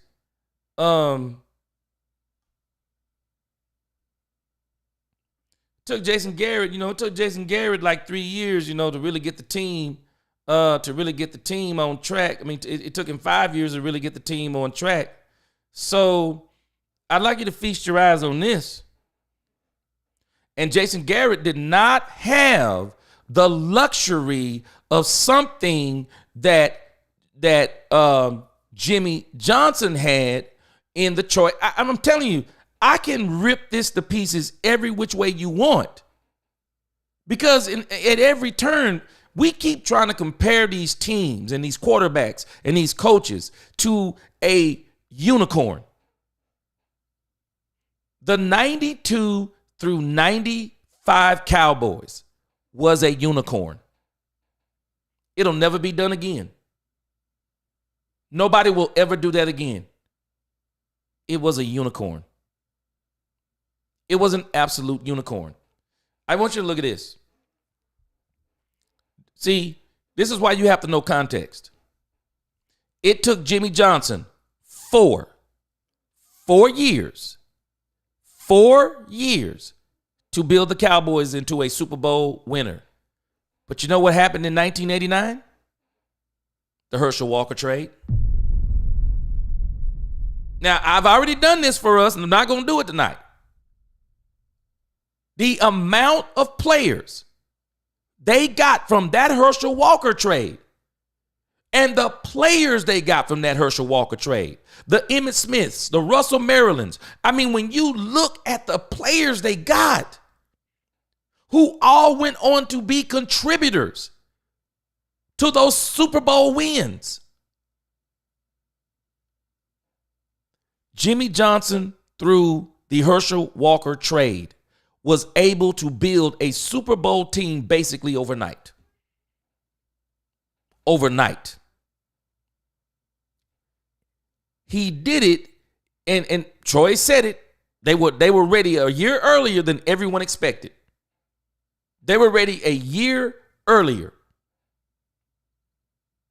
But what are the Dallas Cowboys? And we'll never know. What are they without the Herschel Walker trade? What are they? What are they without the Herschel Walker trade? Because there was no way Jimmy was getting those players without the Herschel Walker trade. There was absolutely no way, because that was the only way you were able to get players at that time. I mean, you better trade away somebody that is really, really good. What is Jimmy Johnson? What are the Dallas Cowboys without the Herschel Walker trade? I get tired of us talking about Jimmy and the 90s Cowboys without talking about the Herschel Walker trade. You can't do it. There has never been a trade. It has went down in history as one of, if not the dumbest trade in NFL history. The 92 through 95 Cowboys, and really from 89 to 95, it's a unicorn. There'll never be nothing else like it. There is no way. You go from 1-15, 7-9, 11-5, 13-3. Herschel Walker trade. It materialized. And we killed Jason Garrett because without a Herschel Walker trade, it took him 5 years to get a good team that still couldn't hold a candle to the team that Jimmy Johnson built through Herschel Walker. Come on, man. We got to do better. This is why I say sometimes us Cowboys fans, man, I don't know how old some of us are. I don't know what half of us be thinking. But I'm telling you, man, we ain't thinking right. We act like Jimmy jumped out of college and just performed a miracle because he's just that great. Jimmy applied the college principle to the pro principle. Jimmy came in, got that trade immediately, and was able to gather all these players, of whom, as Jimmy said himself, he knew the players. He recruited some. Didn't get them, but he had went in their living rooms. He knew college football. He knew he played against some of them. He knew. And he utilized all of that to his advantage. And he also had Jerry Jones in the mode of, we must win. We will win at all cost. And Jerry, boy, you want to talk about going all in. This is why Jerry had everybody giddy. Everybody know what all in Jerry looked like. Everybody know what it looked like. Everybody know what all in Jerry looked like. We thought Jerry was going back to the 90s on us, but he didn't. Yeah. Jay Recruiter, Garrett was old school, man to man, no schemes. Yeah, man, Garrett was trying to Garrett was trying to rebuild that team. Andre says just a bunch of malarkey with the Cowboys. It's tough, man. Jason didn't have the intensity like Jimmy that got him fired. He didn't have the players like Jimmy either. Let's give him that part too. D-Rail, also Bill Callahan was the O-line coach. Yeah, he's good too. Mills, let me see, hold on. Yeah, Callahan, yeah, he's great. Yeah, he is. I just said the same thing. Kevin Bryant, Jimmy Johnson always said, run the ball, control the clock, you will be successful and you will win games. And that's what he did when he built that team. And when you think about it, that's what Jason Garrett did. Jason Garrett built that team. And nobody gives him credit for it. He built the team. And he was ready to take off. Jay Recruiter, how many times did we say this back in the day, Jay Recruiter? We missed this. Garrett still didn't get all the talent he needed. He didn't. He absolutely didn't. He did not get it. Freddie says, okay, hold on. Let me see. Let me go down some more. Yeah, after 2014, yeah, he went into free agency. Yeah, we couldn't pay him. Yeah, we couldn't pay him. And he went to the Eagles, and he wasn't the same. He wasn't the same with the Eagles. But he was an absolute monster, bro. I'm telling you. Garrett never ever drafted well for defense other than DeMarcus Lawrence in 2014. And it wasn't all him, but I do think you can see his fingerprints. And this is why I'm concerned about Mike McCarthy, because with Jason Garrett, we could see his fingerprints on the offense because that's where he was more focused. And he was trying to build that team back into the 90s Cowboys team. And I'm concerned about Mike McCarthy because we can also see his fingerprints. And when I see his fingerprints, I'm concerned because they don't look as good. Nisi says, since the last Super Bowl, Dallas did not have a complete team. Nope. That defense went down, down, down. See, Nisi, folks don't realize Troy Aikman had great defenses across from him. He didn't have good defense. He had great defenses. Great defenses. Let me scoot down a little bit further here. Yeah, I'm with y'all on this thing with Mike McCarthy, man. I'm just of the opinion that they can do better without him. They can. Joy Taylor will share her joy. Man, you know what? Yeah, y'all hit that like button, man. Please hit and subscribe. Wicked, man, I've been debating about covering the Joy Taylor stuff, and I don't know, man. On this channel, I just haven't been able to get myself to do it.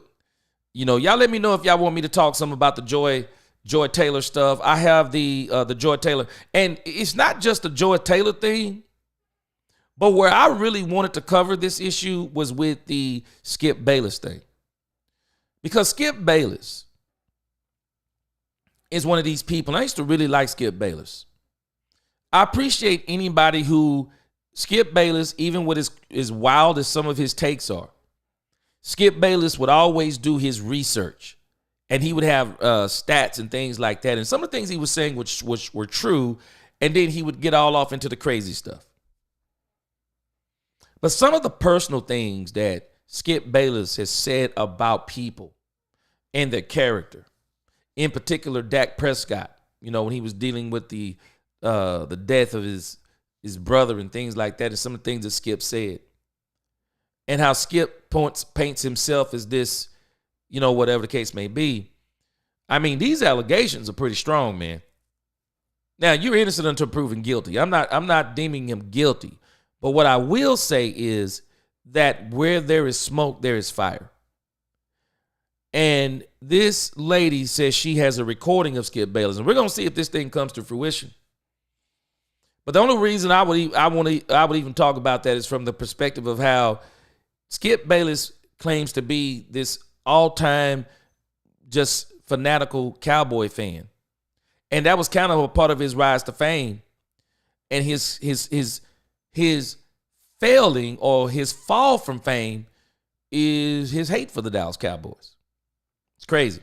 Mills says, Ben Johnson, Aaron Glenn, the O coordinator who Tampa.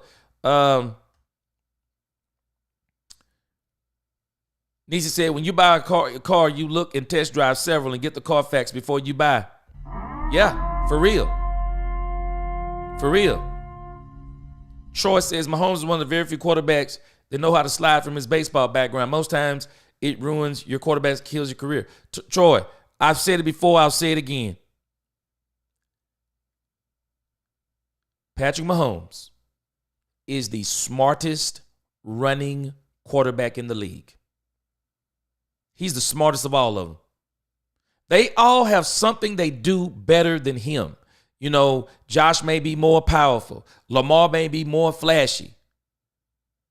But the way Patrick Mahomes does it, it kills you. It buries you the way he does it. It murders you the way he does it. It murders you. There's just no other way to get around it. It absolutely murders you. It buries you the way that he does it. He does it so smart. He does. Bill Belichick take the Raiders job, or was that clickbait? Well, I'll say this. Bill Belichick has a clause in that contract, and anybody can go get him. All they have to pay is $1 million. All they have to do is pay him $1 million. And I think this is one of the reasons why Jerry kind of pumped the brakes on everybody talking to Mike McCarthy, because I think Jerry wants to make sure that him and Mike McCarthy get a clear understanding. And this could go either way, but it wouldn't surprise me if they decide to part ways. If Mike wants too much, Jerry just say kick rocks. Yeah, Kevin Brown, I think the same thing. Mike a good man, but he doesn't belong in Dallas. He's out of touch with the players in the game. See, he's more of a father figure. And I think, that's a good trait to have. But when it comes to the coaching, I can't do it. Yeah, Gandalf Pipe, what's going on? Yeah, I'm ready to move on from Mike, man, I am. Suge Knight, he said, all Cowboys fans want changes, but not in the right places. Yeah, you know what? I want them in the right places. Some of them we can't get. We're not going to get it in the GM spot, so there's no point in even bothering with that. Dak Prescott, whether people love him or hate him, I love Dak Prescott, but either way, Dak is not going anywhere. Dak's not going nowhere. He should have stayed for 3 years. And if we blink, it'll be 4, maybe even 5, the way that contract is structured. CeeDee Lamb's not going anywhere. Michael Parsons, we'll see once he gets his contract, but he's probably not going anywhere for the next 3 years. But everywhere else, man, if we need to, change it. Change it. It's a great opportunity. It's a great opportunity to do it. Old men start wars and the young men fight and die in their wars. Woo! Yeah, I like that revelation. Janie says, what's going on, Janie? Oh, meeting the church. Boy, you must not be in the crazy part of the country. Jerry Cruz said, can't beat the good teams if you can't run or stop the run all day. And this is what these teams are all doing now. They're all trying to build their teams to run and stop the run. I'm with you, Kelvin Bryant. I think we need a younger coach.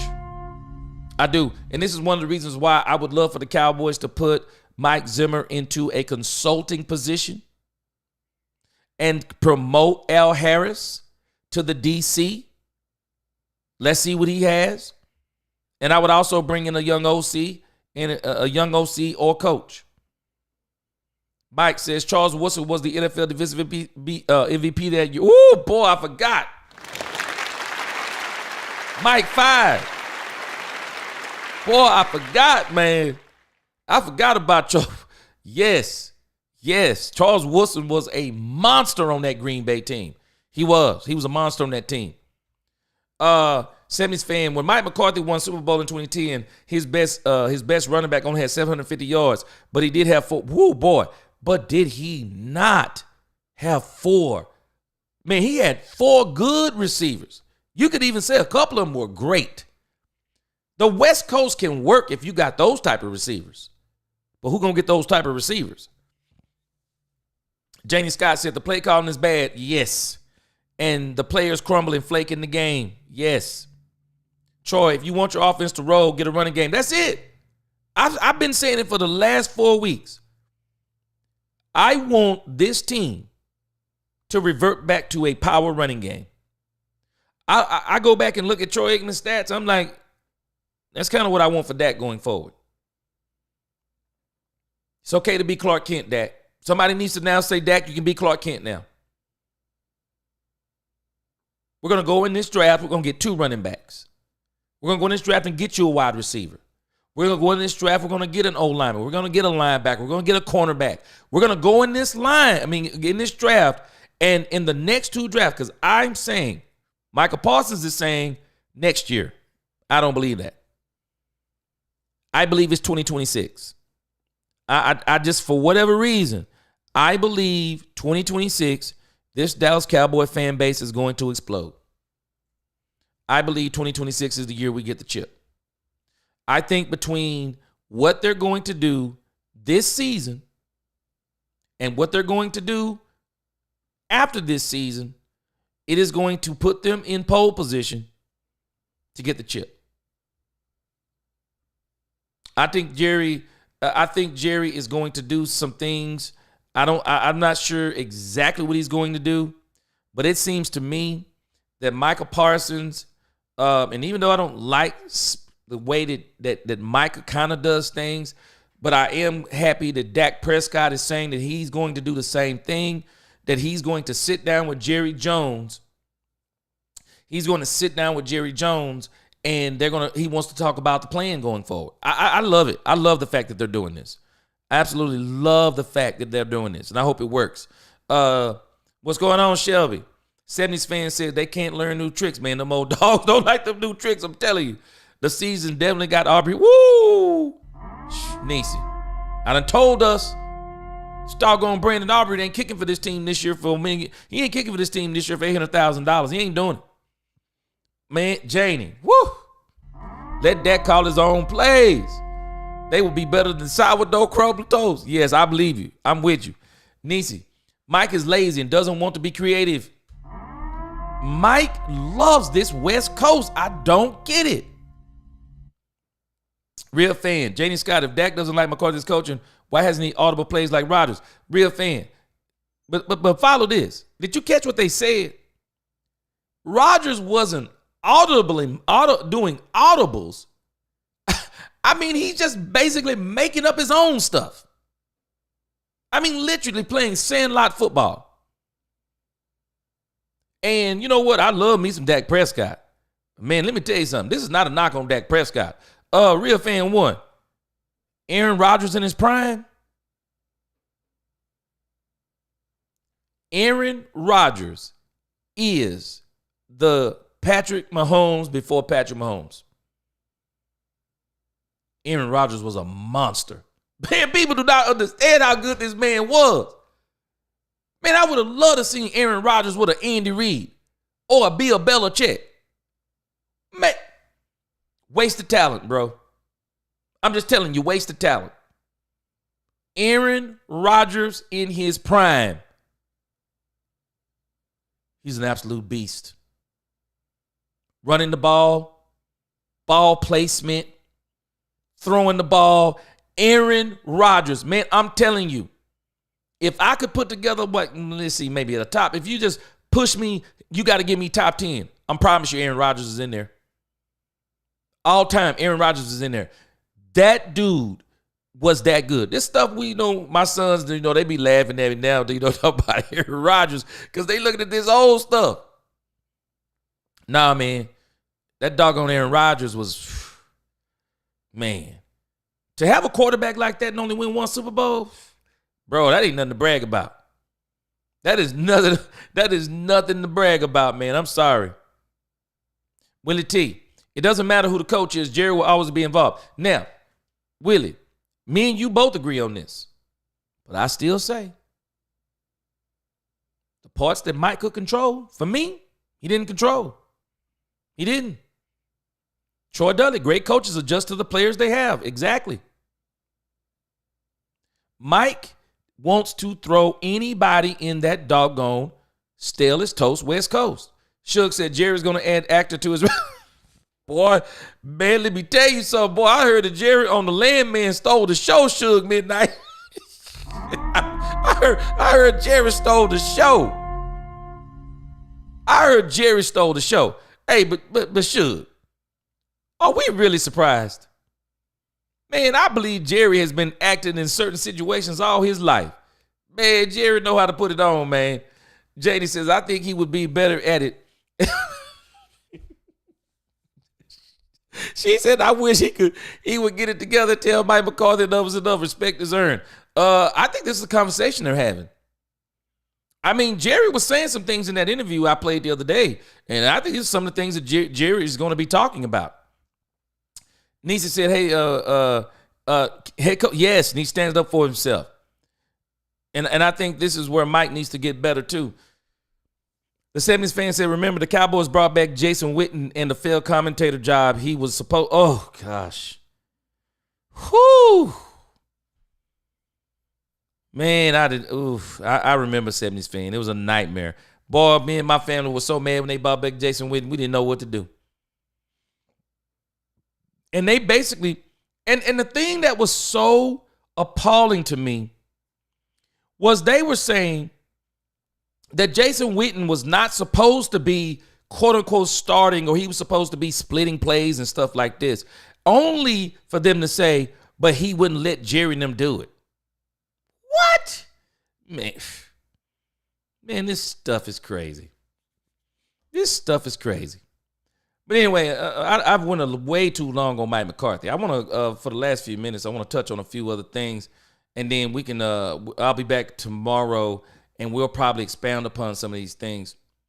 But the crazy thing is the Cowboys have actually been making moves quietly while we have been talking and wondering what the Cowboys are going to do. Cowboys have actually signed Will Grier. Yeah. Cowboys have quietly signed. I don't know if it's quietly. I mean, nobody's been talking about it. But the Cowboys have already made a couple of signings. It says right here, it says the Dallas Cowboys extended quarterback Will Grier. So now we know Will Grier will now be one of the backups here. He'll be one of the backups. So the question is, do they draft a quarterback, or do they bring back Trey Lance if he doesn't get signed by somebody? So Will Grier is here to stay. They extended linebacker Darius Harris on Monday. The club also signed the following players to reserve future contracts, which I think basically means that they have first dibs if they want to sign these players. Jack Anderson, these look like basically practice squad players. Jack Anderson, Luck Barku, Denzel Daxon, Kelvin Harmon, Brock Mogensen, Jalen Copper. I don't know. The Cowboys, this is kind of what they do with this stuff. But the issue is what are they going to do in free agency? What are they going to really do in free agency? And so the Cowboys have already kind of started signing. I mean, they've already started kind of getting busy. They've already kind of started getting busy on what they're going to do from that perspective. But I want to look at here real fast, and I want to spend a few minutes on this. Micah Parsons, and I'm going to do a video on this tonight. I just want all of you to understand. I absolutely love Micah Parsons as the player. I think Micah Parsons can be better than what he is. I just think because of his ego and the way he's being coached, I think he's being held back. Y'all think about what we talked about with Dez Bryant. I believe they held Dez Bryant back as great as I think Dez Bryant was. They never worked with him on route running. They never asked him to do the route trees. They never asked him to do that stuff. And that's why when Dez found himself away from the Cowboys, isn't it strange the stuff they started saying about him? They started, oh, he can't run the route tree. Because you never worked with him on the route tree. Yeah, he can't do this, he can't do that. Because you never asked him to do that in his whole tenure. We all know what they were asking Dez to do. Slants, goes. Slants, goes. Jump balls. They weren't asking Dez to do the digs, the outs, the seams. They weren't asking Dez to do all that stuff on a regular basis. They were not doing it. Tony Romo made his last few years of his career on Dez Bryant just throwing it up. But that hurt Dez because when it was time for Dez to leave the Cowboys, then they put it out on Dez. Well, this is all he can do is slants and goes. Man, I hate the way Dez's career ended. I do. Dez was an absolute monster. Dez should have went to another team and still been able to play. But when we think about this issue with the Cowboys and what they have going forward, you know, Micah Parsons has been saying stuff. And that's why I say I look at Micah Parsons in the same way. If we're not careful, if we don't get a coach in here that we will empower the coach, Micah Parsons, to where he's just not rushing the passer. I mean, we need Micah Parsons to evolve as in, okay, let's get him in the film room. Let's play him at linebacker. Somebody on here, I can't remember who it was, but I thought it was genius. How about rather than playing him at defensive end the whole game or the whole season, how about depending upon the team we play, that's where we playing? If we need him to stop the run or help us to stop the run, then let's put him at linebacker. If we need him to stop a quarterback in a particular game because he's that good, and maybe he's a running a mobile quarterback or somebody who likes to roll out or whatever the case may be. Okay, we got to get Micah Parsons after him this week. And from linebacker, you can still let him blitz from there. I just think he's more versatile from the linebacker position. His body type fits it better. But if we don't get somebody in here that can coach Micah Parsons, somebody who can even work with him on the things that he says, Micah Parsons sounds more like a cheerleader than a leader. He's the type of person that leads cheers. And I'm not knocking him. He's saying right now, next year we're going to hoist the Lombardi. Someone says, well, I don't see anything wrong with that. You don't? I see a lot of things wrong with that. Because it's typical Micah Parsons talk. It's typical Micah Parsons talk. When do we start saying, hey, man, we're going to get in this offseason. We're going to grind. We're going to work. We're going to become a team. And we're going to one game at a time. That's all we're going to do. The goal is the Super Bowl. We're going to focus on one game at a time. And all that talk, hey, let's keep that behind closed doors. Let's keep all that stuff behind closed doors. There's a certain way, because the thing that Micah Parsons does that I don't like, he's got to stop writing checks that other men have to answer for. You write the checks that you have to answer for. Stop doing this to other men. Because it's still out on Micah Parsons. He hasn't shown us anything different. We accuse Dak of eating on bad teams. Well, what do you think Micah Parsons eats on? He eats on bad teams with bad tackles. Show me even the average teams. And I'll show you where Micah Parsons disappears. The big games, I'll show you, he disappears. I'll show you all day long. And so Micah Parsons, he's so good. But now we need somebody who can actually coach him. Not someone who lets him do what he wants to do. Now we need somebody to coach him. When somebody is highly skilled, you need someone to help them hone those skills. That's the key. How do you get them to hone those skills? How do you get them to be, hey, man, you don't really understand how good you are. I'm going to take you to the next level. I think Micah Parsons can be a next level player. We don't realize it. The media hypes him up so much, especially the Dallas media. I don't think the media at large, the Dallas media really hypes him up. And I think they hype him up to his detriment. This is why he does and says and moves the way he moves. But Micah, some kind of way, we got to get somebody like Ray Lewis was telling the story that what took him to the next level. We've brought in a Micah Parsons who has so much raw talent, but we've had nobody to mentor him.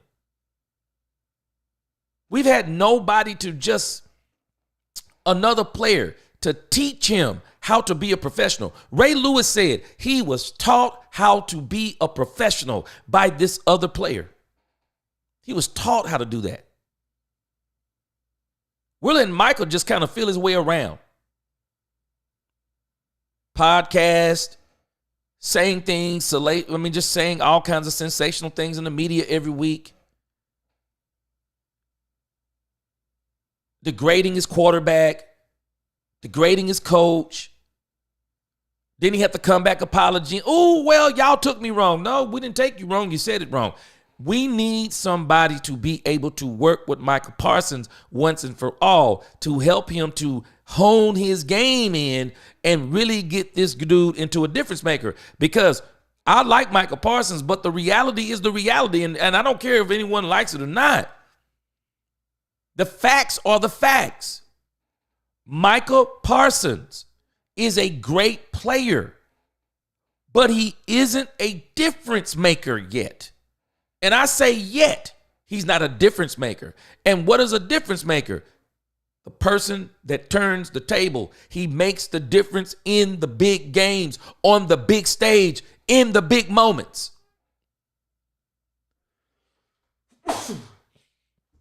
And we talk about quarterbacks always wanting them to do this. But let me tell you something. Man, nobody turns a game like a defensive player. Nobody turns a game like a defensive player. A defensive player can turn a game on its ear. Anybody ever noticed how games change? When a cornerback gets a pick six? How a game changes in a big game? When there's a strip sack fumble? When there's a fumble? When there's a hard hit that jars the ball away from somebody's trying to catch the ball? People think quarterbacks are the end all to be all. But in some of the biggest games in history, those games turned on the play of a defensive player. They change momentum. They change games. People do not realize the reason why Deion Sanders is my favorite football player ever. Deion Sanders changed games. Games. He changed games. Deion didn't just shut people down. Deion changed games with interceptions. He changed games with pass breakups. He changed games with punt returns. Deion Sanders changed games coming in periodically on offense to catch a ball. Deion Sanders changed games. There is nothing that changes games like a defensive player.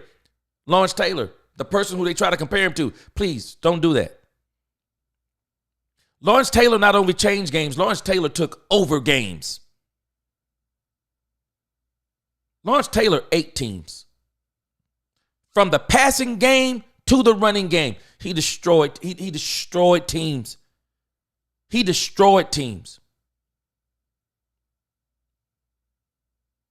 And he was one of the smartest. I don't care how many drugs he was doing. Lawrence Taylor was one of the smartest players on the field. You don't hear Micah Parsons saying stuff like LT. I knew what everybody was doing. I knew that's LT. You didn't take LT out of games. No, you're not taking LT out of games. You're not blocking LT. You're not blocking Lawrence Taylor out of a game. You're not blocking Reggie White out of a game. You're not doing that to those players. We got to get Micah Parsons to that point. But if we keep telling him he's as good as those players, we're doing him a disservice. And then we're using stats that we never used on those guys. Oh, quarterback pressures. So what does that mean? You pressured the quarterback, but you didn't get him?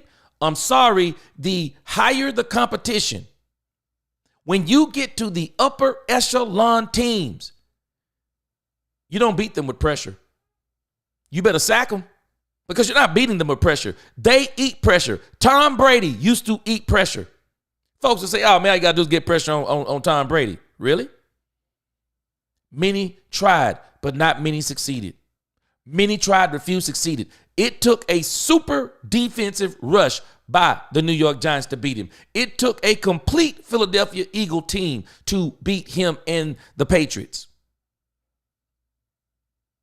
You're not beating the super. You're not beating the Patrick Mahomes with quarterback pressure. You're not beating Patrick Mahomes with quarterback pressure. He's going to make you pay every time you pressure him and don't get him.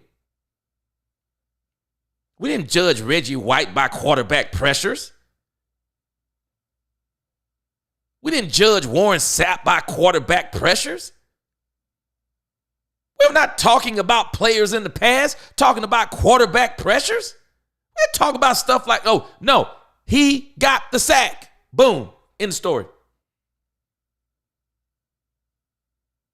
He changed the game. What did he do? Strip sack fumble. End the story. We didn't worry about all this other stuff. We didn't worry about that stuff. This is the new age, analytics, all the fancy stuff. No, guys back in the day, they just played football. They either got you or they didn't.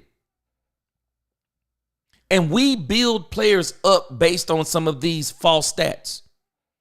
And then the folk who like to take up for folk, they love all the analytics because they can make cases that are really not there. But I'm telling them something. I'm not knocking Micah Parsons. Micah Parsons, we do not understand just how much better this guy could be. We don't understand it. And the way we talk about him, it builds complacency in him in a sense because he thinks he's that good. I just wonder if he thinks he can actually be that much better. Because he can. But we got to get somebody in here, man. We got to get somebody in here sooner than later. Before we waste this kid's whole career or waste this kid's career while he's in Dallas. We're going to waste his career here in Dallas. And then he's going to wind up going somewhere else. Because Micah Parsons is talking all this noise about he's going to be a Cowboy for life. Stop it. I don't believe it. I do not believe Micah Parsons is going to be a Cowboy for life. If I'm his agent, I'm telling him, please stop talking like that. There may come a time, man, that it may be time to jump ship from this team. It's about chips in this thing, man. You want legacy. You want to win Super Bowls. And if the Cowboys don't give you the best opportunity to win a Super Bowl, when your next contract is up, man, you can't be just sitting here saying you're not going to move around. Sometimes you're only somewhere for a season, or sometimes you only deal with people for a season. That God actually has a place for you where he's going to take you to the next level. DeMarcus Ware, anybody? But we got to really start thinking, this team, even as it applies to Micah Parsons, I like some of the things he's doing. I just don't like the way he's doing it. Because I do think the way he does some of these things are detrimental to the team. And I'm going to do a video. I got some stuff tonight I'm going to drop on y'all. About Micah Parsons. But that leads me into this. And this is where we're going to end tonight. So, the schedule for the Dallas Cowboys, not the actual schedule, but we do, let's see, hold on a second.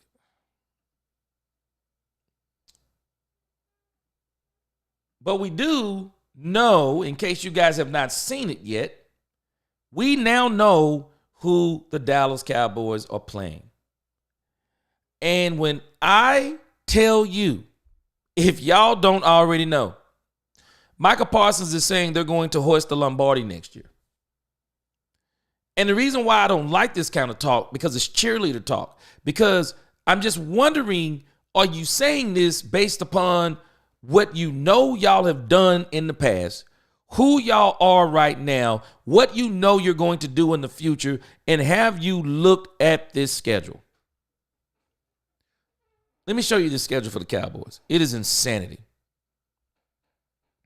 So, we got the NFC East. We know we're going to do home and away against the Giants, the Eagles, and the Commanders.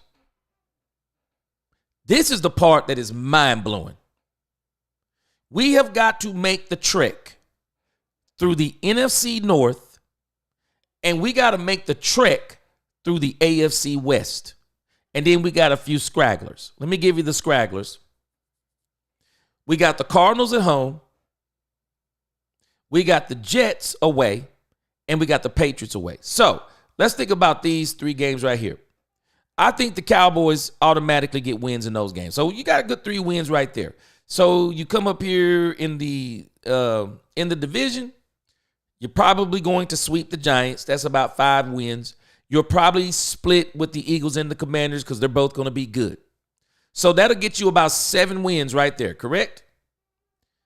Here becomes the problem. You got to run through the NFC North. You got to run through the NFC North. You have to beat the Lions in Detroit. You get the Vikings at home. You get the Packers at home. They're not going to be easy. You got the Bears away. We'll see. Probably a win, but they got some players on defense. We'll see. Probably a win. But then you got to go to the AFC West. You're going to get the Chiefs at home. Man, this game right here is going to be bonkers. The Cowboys and the Chiefs. The Chiefs being the original, if I'm not mistaken, Dallas Texans or something like that? Man, this game right here between Patrick Mahomes, Dak Prescott, woo, man. Man, knock on wood. I hope Dak is healthy. The team is ready to go. This is going to be one of the biggest games of the season. Patrick Mahomes being from where I'm from, the Tyler White House area. And everyone in that area there's so many people in this area that loves Patrick Mahomes. Woo, this game's going to be humongous. I would not be surprised if this is going to be a Thursday night or a Sunday night game. I mean, they ought to put this game on Thanksgiving. This game right here is going to be crazy for the Cowboys, but I digress. You got the Cowboys versus the Chiefs, Cowboys versus the Chargers, Cowboys versus the Broncos in Denver, and we know how they're playing. They're playing extremely well. And then we have the Raiders. So, I think the Cowboys can beat the Raiders. But all in all, and this is if they do this, but I can see already, just based on this schedule, the Cowboys probably have about 9 wins built into this schedule. And that's just being generous, that if they just take care of business in all those. But you never know. There could be a hiccup here and there. They might lose 1 or 2 of those games. But the Lions, the Vikings, and the Packers, Those games are going to be tough. Those games are going to be tough. And then the AFC West, the Chiefs, man, anybody been watching how these Broncos defenses, this Broncos defense is playing? Bo Nix. These 6 games right here, ooh, they are going to be tough treading for the Cowboys. They are going to be tough treading. I mean, man, next season going to be tough for the Cowboys. It is going to be tough for the Cowboys. Let me move down here in the comments. Y'all tell me what you think on the schedule up here. I hope you can read my writing. But that's the game. These are the games. They have not arranged them in the way they're going to go yet. But I just think this Cowboys schedule for next year, this schedule, people were saying that this schedule was going to be easier than the schedule from 2024. This schedule is harder than 2024. This is the 2025 schedule is hard. That's a hard schedule right there. Let me see here.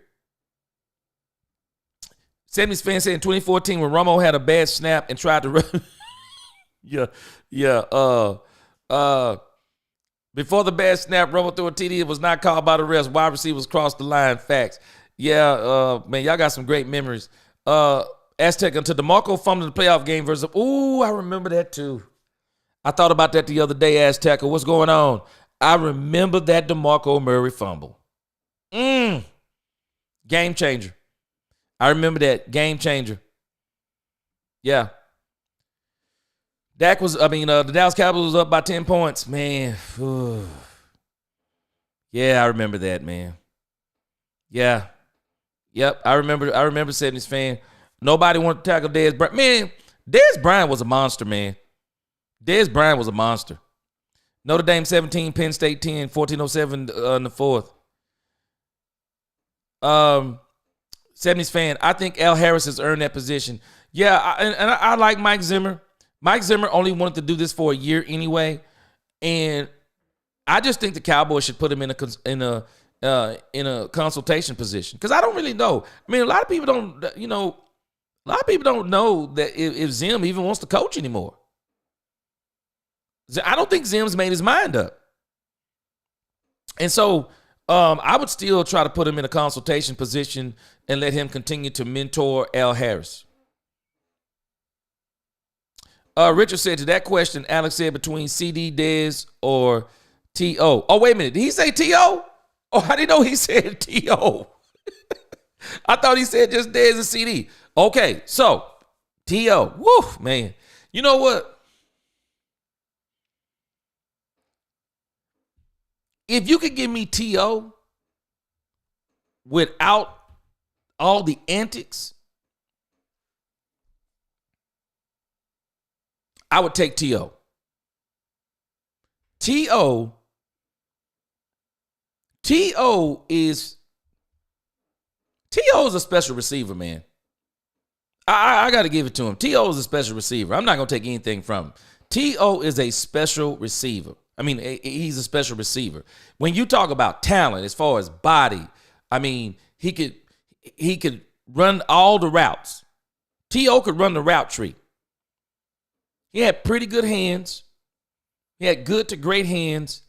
His run after the catch was crazy. He was in the Super Bowl. If Donovan McNabb didn't have a problem with T.O. playing on a broke leg, I mean, I guess the leg was still kind of fractured or whatever, and T.O. still couldn't be stopped. If Donovan McNabb would have just kept throwing the ball to T.O., I just don't think there was anything I think it was New England that year. I just don't think there was anything they could do. Yeah, Richard. I mean, man, if you put me on the spot, Alex, I didn't know you said T.O. If you put me on the spot between CD, Dez, and T.O., I just think T.O. was a different level of receiver. Only problem is boy, the attitude. Whew, the attitude. Roberta said, quit knocking my CD. Hey, CD's a beast. Like I said, this is no disrespect to CD. I just think that when you talk about the dog, and people are afraid of Doberman pensions too. Now, don't get it twisted. But Dez was different. Dez was like a Rottweiler pit bull. But I would take T.O. over both of them. I really would. I would take T.O. over both of them for sure. Yeah, 70s. I'm telling you, man, that dude run after the catch, slippery. You're just not getting him with arm tackles. Jay Recruiter, CD is already better than Dez. Now, keep in mind, Jay, I'm going by just the raw talent. And the reason why I say this too, Dez didn't get developed the way I feel like CD is. I think the eras are different because Dez is from my area. He's from Lufkin, Texas. He was a phenom. And even in college, I mean, Dez is a phenom. I mean, just raw talent, period. End of story. Ball in his hand, electric.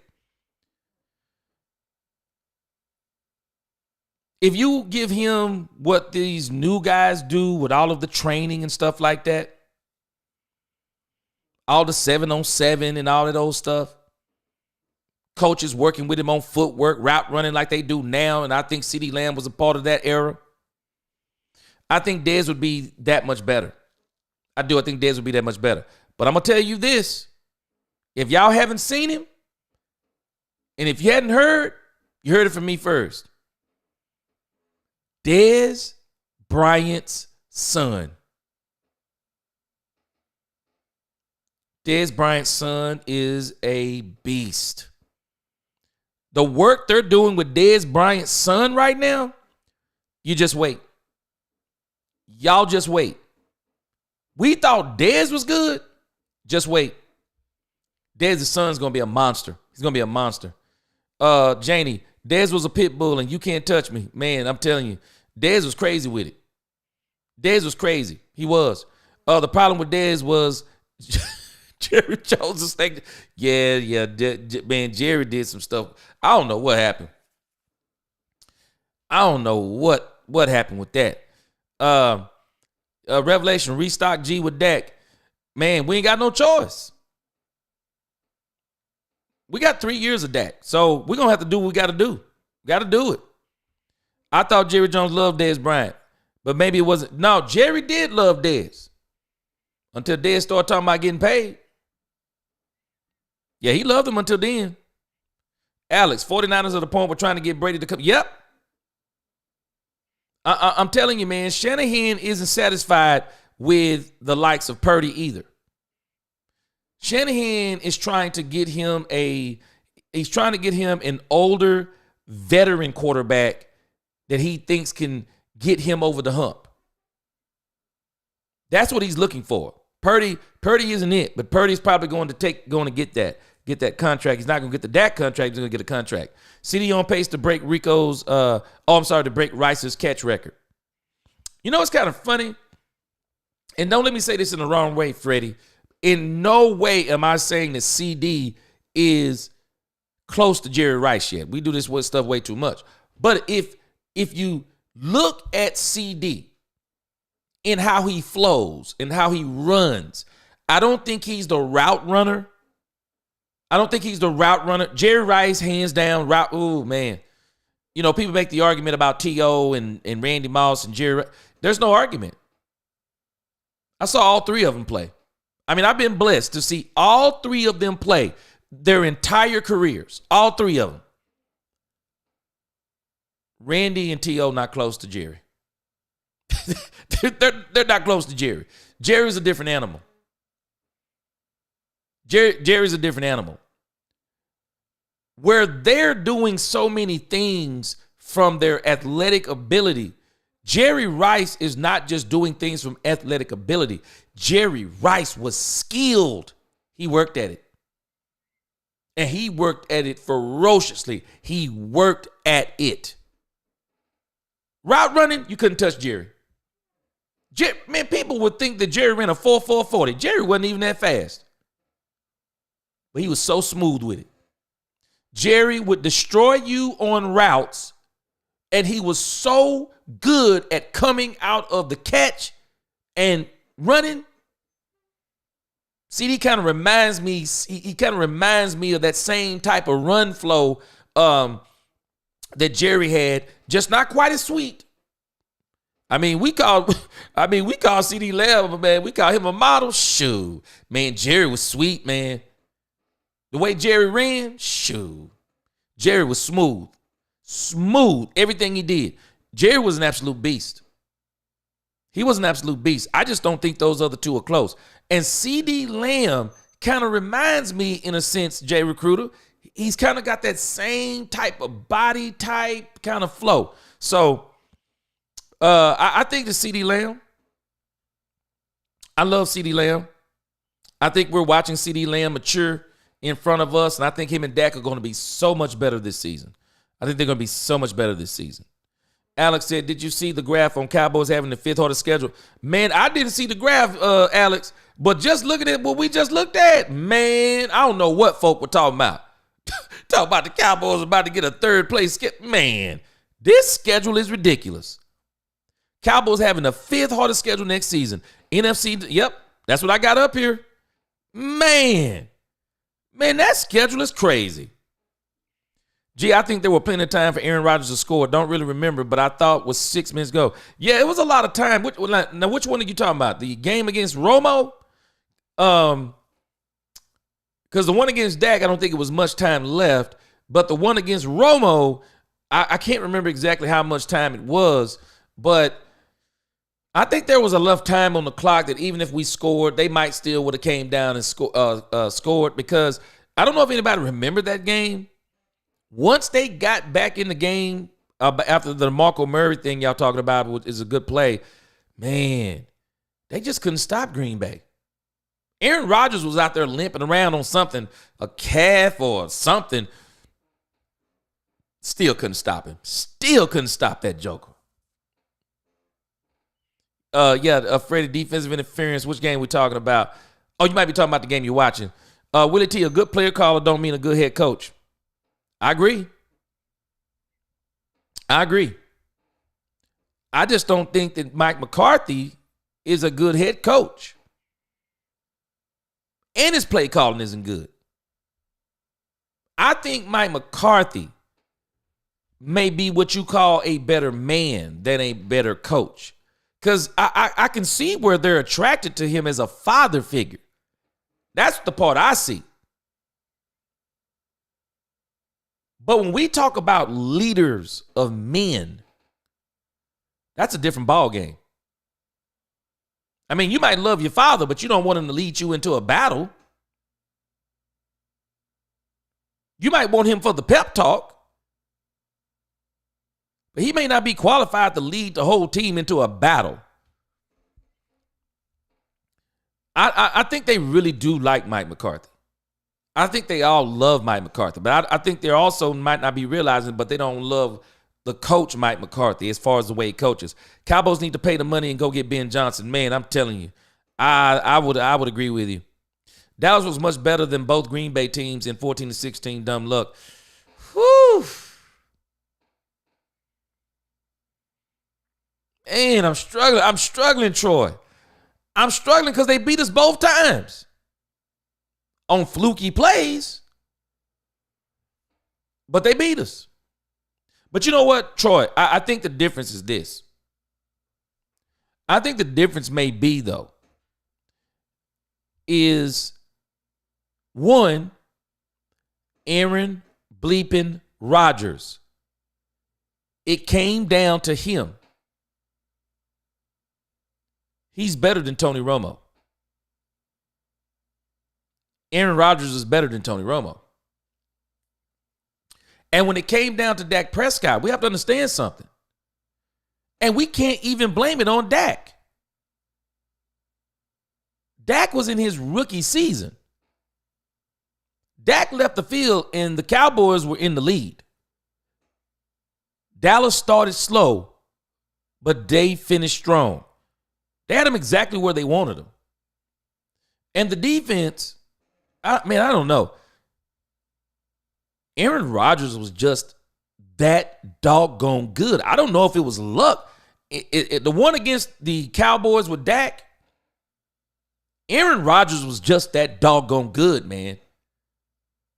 That play he drew up and the throw he made on the sideline, only Aaron Rodgers can make that throw. Maybe Patrick Mahomes. That throw Aaron Rodgers threw was insane. It was literally insane. There is no way someone makes that throw and catch. There's no way. Aaron Rodgers put that football where no one else could get it but the tight end. There was no one else that could get it. Aaron Rodgers was that good. And Aaron Rodgers is unequivocally, in his heyday, he was a difference maker. He was a difference maker. I'm struggling. I'm struggling. Because you think about this. It's been the Green Bay Packers the last 3 times. It's like every time we're ready to go, it's the Green Bay Packers. In seasons where you're like, man, if we get past Green Bay Packers, I mean, we might be going to the Super Bowl. It's the Green Bay Packers. It's been crazy with these Green Bay Packers, man. I don't know about that. History is crazy.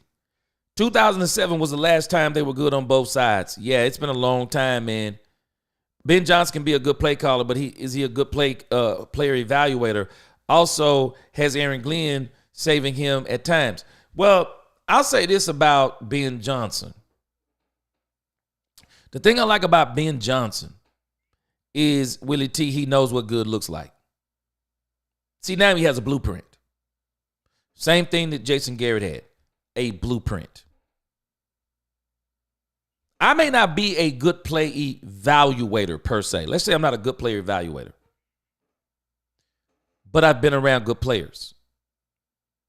So what I'm going to do in certain positions, in my player evaluation, then I'm going to look for players that resemble the players I've been around. That's what I'm going to do. And then I'm going to hope that those players turn out like the players that I've been around. And that's why when you ever notice how even evaluators evaluate players? You ever notice stuff they'll say? Puts you in the mind of fill in the blank. That's what they'll say. You know, you think about Patrick Mahomes, fill in the blank. Well, it was Aaron Rodgers. Aaron Rodgers-esque. Yeah, I would say he kind of puts you in that vein, puts you in that mind. Because Aaron Rodgers, very underrated runner.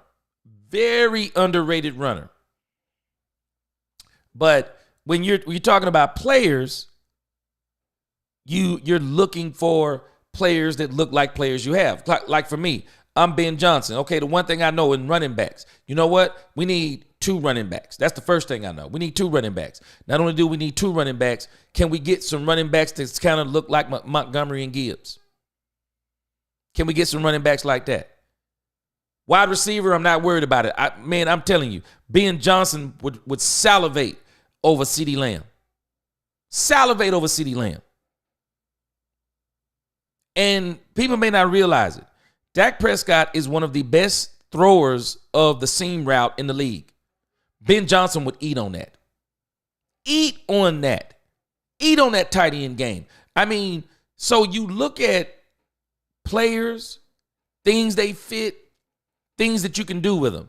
I think Ben will be fine. But I don't think it's just Ben. They got to get a second wide receiver on this team, or else it's going to be more the same. They have to get a second wide receiver. And they're going to have to get a running game.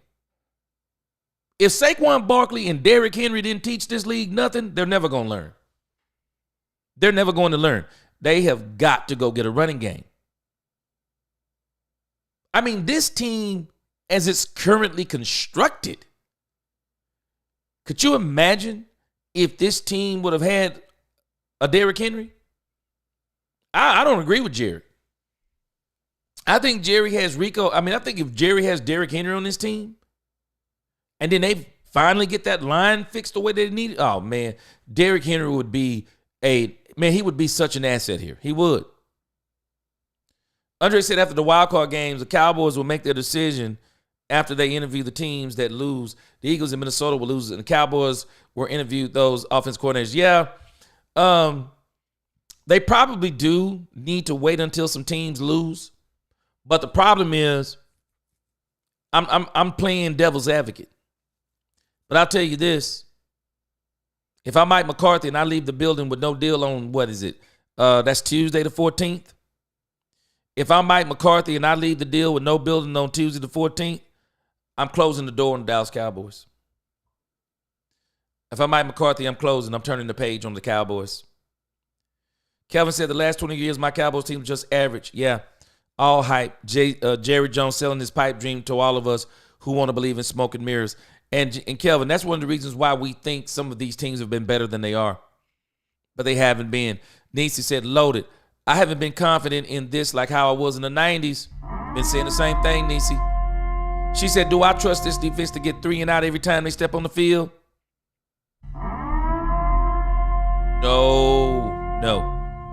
Nope. And you think about it. We're basically proving your point, Nisi. The 2014 Cowboys, one of their problems was they couldn't get Green Bay off the field. And we have to understand, DeMarco Murray did fumble. Man, it is pretty hard to play mistake-free football. You're going to get an interception or a fumble. You might get both. You got to have a defense, and this is what I hope we do. Man, you got to build a defense. Early in this season, the Detroit Lions, and they couldn't do it now, but before their defense got hurt, they literally endured 5 interceptions by Jared Goff. 5 interceptions. And if it wasn't 5 interceptions, it was 5 turnovers, but I thought it was 5 interceptions. Either way, do you know they still won the game? So we realized that if there was 5 turnovers by the Detroit Lions, then that means that they actually had to hold their ground against 5 turnovers and not let 5 turnovers turn into 5 touchdowns or 3 touchdowns and 2 field goals, which would have been 27 points. I mean, they literally had to hold their own. When you got a defense that can do that, which I'm not sure they have a defense that can do that now, but when you have a defense that can do that, you can win games. Willie said the 95 Cowboys was not a unicorn. It was the team standing up and winning. No. They were still the unicorn. They were still the unicorn. And the reason why they were still the unicorn is because, Willie T, they still had those players. They were on cruise control by then. And Jerry Jones would not be denied in proving that he could win the Super Bowl without Jimmy Johnson. And we better not downplay when he went and got Deion Sanders. Deion Sanders is a difference maker. And he was a difference maker in the 95 Cowboys Super Bowl run. Deion was a difference maker. Undeniably, Deion Sanders was a difference maker. That team was still that same team. Still the same team after Jimmy. I mean, I would have been Jimmy. I'd have told Jerry. Jerry talking about anybody can win with this team. You think? Because it's still my team. And it's only 1 year removed from being my team. So it's still my team. So when they went into 95, they were not done. Man, people do not realize something, man. I love these Cowboys, United Cowboys like the rest of us. But, man, let me tell you something.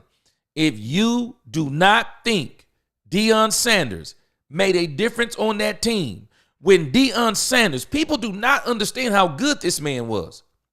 He tilted the field for the San Francisco 49ers in 94 and got the Super Bowl. And tilted the field for the Dallas Cowboys in 95 and got the Super Bowl.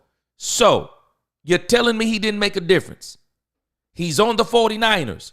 He stops Michael Irvin, hook or crook, interference. But still, the games before that, all through the season, Deion made a difference with the San Francisco 49ers. He flips to the Cowboys, who lose to the 49ers.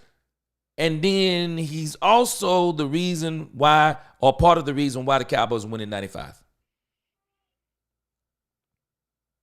Deion made some big plays in that 95 Super Bowl. It was in 96, of course, the 95 season. Man, Deion Sanders was crazy with it. And Jerry Jones, I wish Jerry Jones still had that same tenacity. I wish Jerry Jones had the same tenacity. Jerry Jones made it his business to get Deion Sanders after that 94 season. He made it his business to get him. He did. Jerry was going to do everything he could do to get Deion Sanders. Everything he could do. Every single thing he could do. Because he knew Deion Sanders was a difference maker. He was. No matter how you slice it, man, he was a difference maker. And he made the difference. And he made a part of the difference on that Cowboys team. He did. He absolutely did. You can't get around it. I mean, and that's how Jerry thought back then. Jerry was on two missions, and people don't even realize this. His first mission was to win the Super Bowl with Jimmy Johnson. He got it. Then he got another one. But then Jerry started wanting more and more of the credit. Jerry tells Jimmy, anybody can win with this team. Jimmy's no longer with the team. Jerry hires Barry Switzer. Now he has a different mission. He's already won the Super Bowl. He's won it back to back. The team is still good.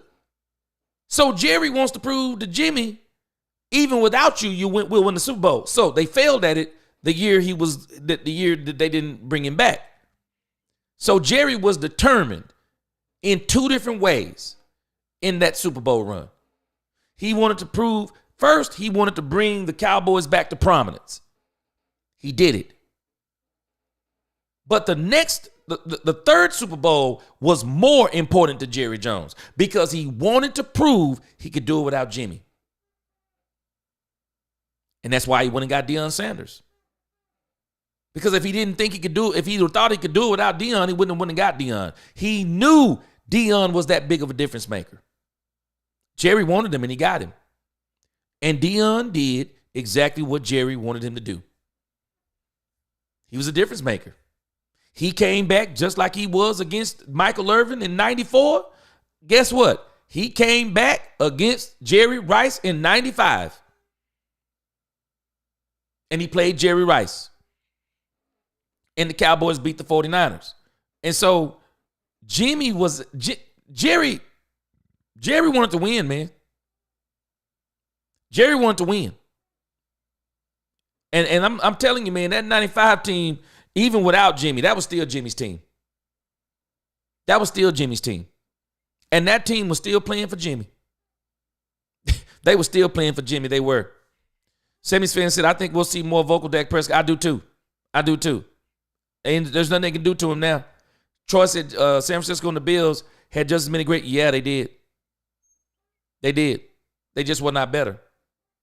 They were not better than the Cowboys.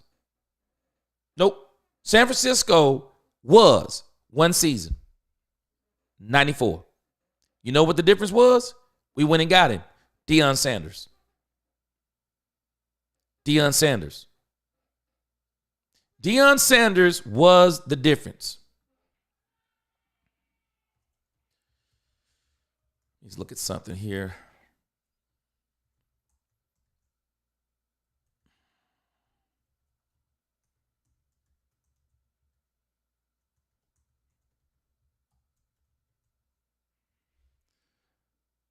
Let's see.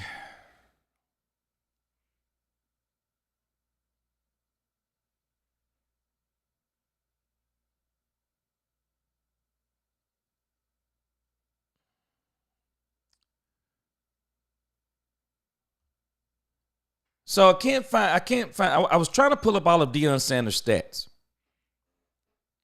But the Dallas Cowboys lost that game because I think Troy Aikman threw, I think it was 3 interceptions? And one of the reasons, and one of the main reasons why they were able to win that game was because of the job. And it's crazy. I mean, I'm saying the job. I mean, Michael Irvin had 192 yards receiving in that game. But let's think about why he had 192 yards receiving. because they got behind. They wound up getting behind because they got down 21-0. In the first quarter, Troy Aikman threw an interception to Eric Davis, 44-yard TD interception return. First quarter, Ricky Waters, 29-yard touchdown catch from Steve Young. First quarter, they got another TD run from William Floyd.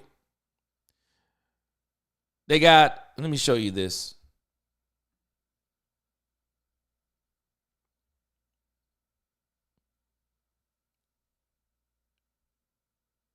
And you got to think about, too, in 94, what was the difference? I mean, you think about the 94. I mean, San Francisco 49ers actually did beat us in 94. And Steve Young was just an absolute monster. He was, period. End of story. He was a beast. You look at the game. We got the 49ers got a field goal in the second quarter. Emmitt Smith, a touchdown run in the second quarter, is 14-24. Jerry Rice, 28-yard touchdown catch from Steve Young, 14-31. Emmitt Smith had a TD, 21-31. And what's not being included in here, and I'm sorry, on the play-by-play, what is not being included in here is that one of the interceptions in this game was by none other than Deion Sanders. It was the job that Deion Sanders did on Michael Irvin that day that was really one of the big differences in this game. Troy Aikman threw 3 interceptions. It's not showing who. See, they showed this one because it was a pick 6. I wish I could see who got the interception. See, this is a clear indicator you knew this is going to be a problem. Troy Aikman threw the ball 53 times. Not very. That was not Dallas Cowboy-like. It was not Dallas Cowboy-like for Troy Aikman to be having these types of numbers. 380 yards, you already knew it was a problem then. And so what wound up happening was he had 3 interceptions.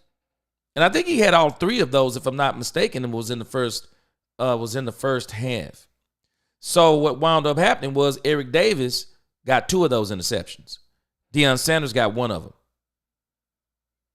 Deion Sanders did a job. I'm telling you, Deion Sanders did a job on Michael Irvin. He really did. Because you have to ask yourself, what was the difference? How did the 49ers beat the Cowboys? Well, they got Deion Sanders. And then how did the Cowboys beat the 49ers? They got Deion Sanders. He was a huge difference in those games. He was.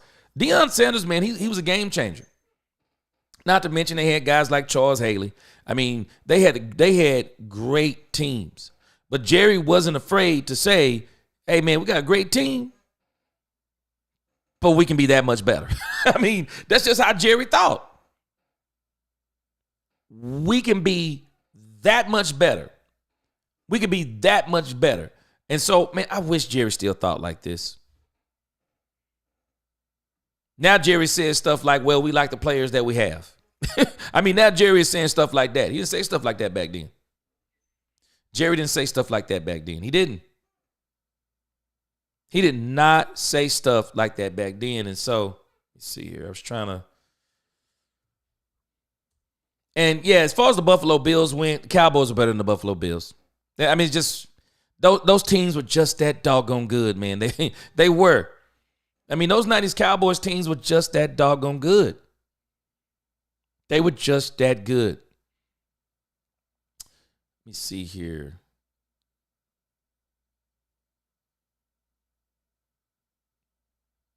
I was trying to see in 96. So in 96, it wound up being that we went against Philly, Green Bay. Yeah, we went against Philly and Green Bay. Yeah, we wound up with the bye week, looks like, and then we wound up playing Philly and Green Bay.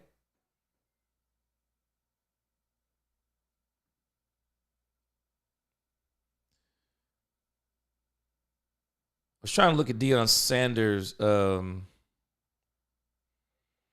was trying to look at his postseason against that in that Green Bay game, because I'm telling you, man, I don't find it to be coincidental that Deion Sanders was on both of those 94-95 teams for the 49ers and then the Cowboys, and they both needed him. They literally both needed him to get over the hump. That's why they got him. I mean, they didn't get him for nothing. That's exactly why they got him. They both got him to be the game changer. And Deion did his job.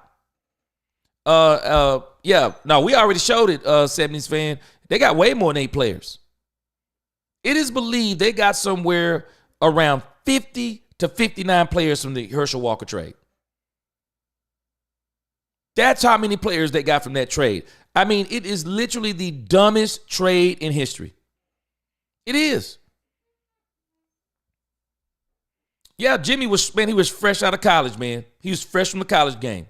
He was dead on with talent. 70s, man, Minnesota, boy, I bet they still regret that trade. Dak in the booth, QB will come back a different on the field. Yeah, I do too. I think it's really helped him to, again, be up there in the booth. You know what? He was. But see, Garrett was Jerry's yes man. I agree with you.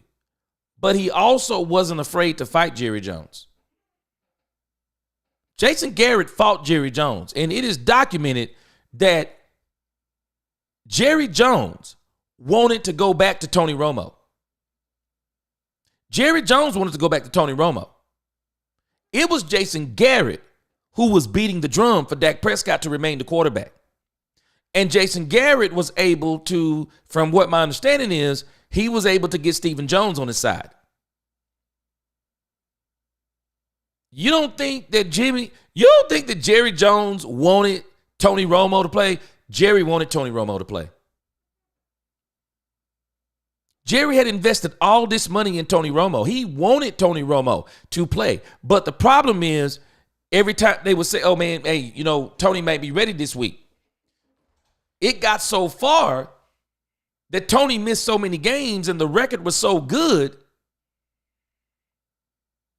they rolled with Dak Prescott. But Jerry wanted to roll with Tony. Jason knew how to get it in with Jerry. It's hard to get it in with Jerry, so you got to really be able to take some punches. But he got his way with the Dak Prescott thing. He did. 70 Smith, I remember Jimmy Johnson took pressure off his players by saying, we will win the game against the 49ers. Yeah. See, 70 fan, you're saying something. Jimmy would say things, but he didn't want the players to say those things. See, Jimmy wanted the pressure to be on him, not the pressure to be on his players. He didn't want his players. He didn't want Troy Aikman out there talking about, man, I guarantee we're going to get a win. Jimmy didn't want him out there. He didn't want Emmett. He didn't want Mike doing that. He didn't want none of his players. Jimmy did not want his players doing that. Michael goes out and puts players on. He puts pressure on himself. He puts pressure on other players. By saying things like we're going to make a run, or by saying things you can't have players around you if you be the highest paid player. Michael is reckless in his dialogue. You didn't see all that stuff around with the Jimmy players. You didn't. Yeah, he didn't, 70s fan. He didn't fit the system. He just wanted the money at that point in time because the Cowboys were not going to pay him. So he got his money. Stephen A. is the biggest Dak hater. Boy, you better believe it. But he's making his career off of it too. The 70s fan, the salary cap prevents Jerry from signing everyone like the 90s. Actually, Real Fan 1, that's being proven wrong also. It's being proven wrong. Because while they can't sign as many players as they did in the 90s, well, now you got to explain how do the Detroit Lions have 7 first-round draft picks with contracts. Now you got to explain why the Philadelphia Eagles have 8-star players taking up about 35% of their cap, and we have 3 players taking up about that on our cap. And they paid their quarterback too. They paid their wide receivers too. We have something brand new. In case we're not understanding, the new way these teams are working these salary caps is very, very simple. And the Cowboys have done as much with Dak Prescott's contract this season. We'll see how they work it. But the way you work these contracts today and the way you get players signed, Real Fan One, it's very simple. It's called the void years. This is how you can still sign players to the contracts that Dak Prescott has, and you can still sign players. You know why? The void years. Why would they put void years in a contract? That's strange. What in the world is a void year? Why are the years blank in a void year? Because you're going to kick these numbers. You put the void years in there so you can kick the money from this into this, and it lowers the cap hits. It will cut these cap hits in half. That's why they have these here. And they're gonna doggone well do it. That's why they did this. They're gonna kick this money. Dak Prescott has already said it. Dak said, I don't have to do anything to my contract. I don't have to rework my contract to sign any players. It's already built in. What are you talking about? Right here. This is how everybody else is doing it. And the second way they're doing it is they're not doing what Jerry's doing. They're not waiting until the last minute to sign their star players. They're being proactive. The moment they see these players start playing out of their minds, they don't wait until the market starts dropping and paying players. They beat the market. These teams are beating the market. And so the way you do this is simple. You build in voidable years. Because we know what those voidable years are for. You're going to kick money into these years, and the player will be playing, or you'll be paying this player, but he might not be on your roster. But you've negated the cap hits so that the money, even when he's not playing, it's negligible, and you're just using it in your new cap as in dead cap. This is how you do it. You can still sign players. Not quite like the 90s, but you can still sign a lot of players. Jerry can do this if he wants to. He doesn't want to. He's got to stop waiting.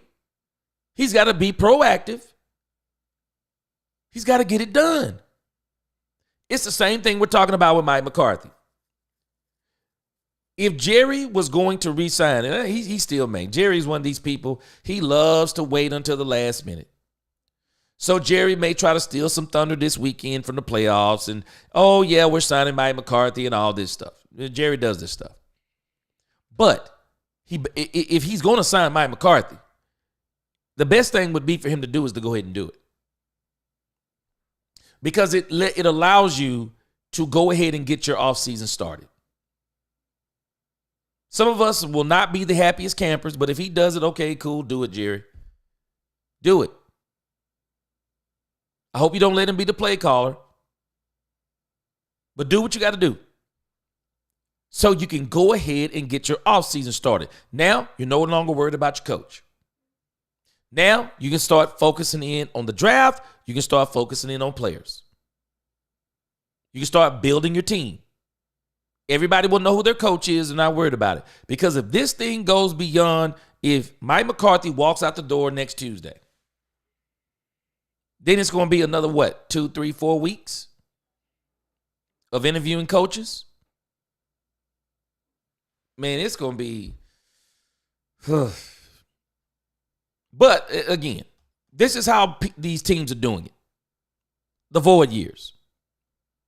It's just a built-in part of contracts, and it's a part of the cap management now.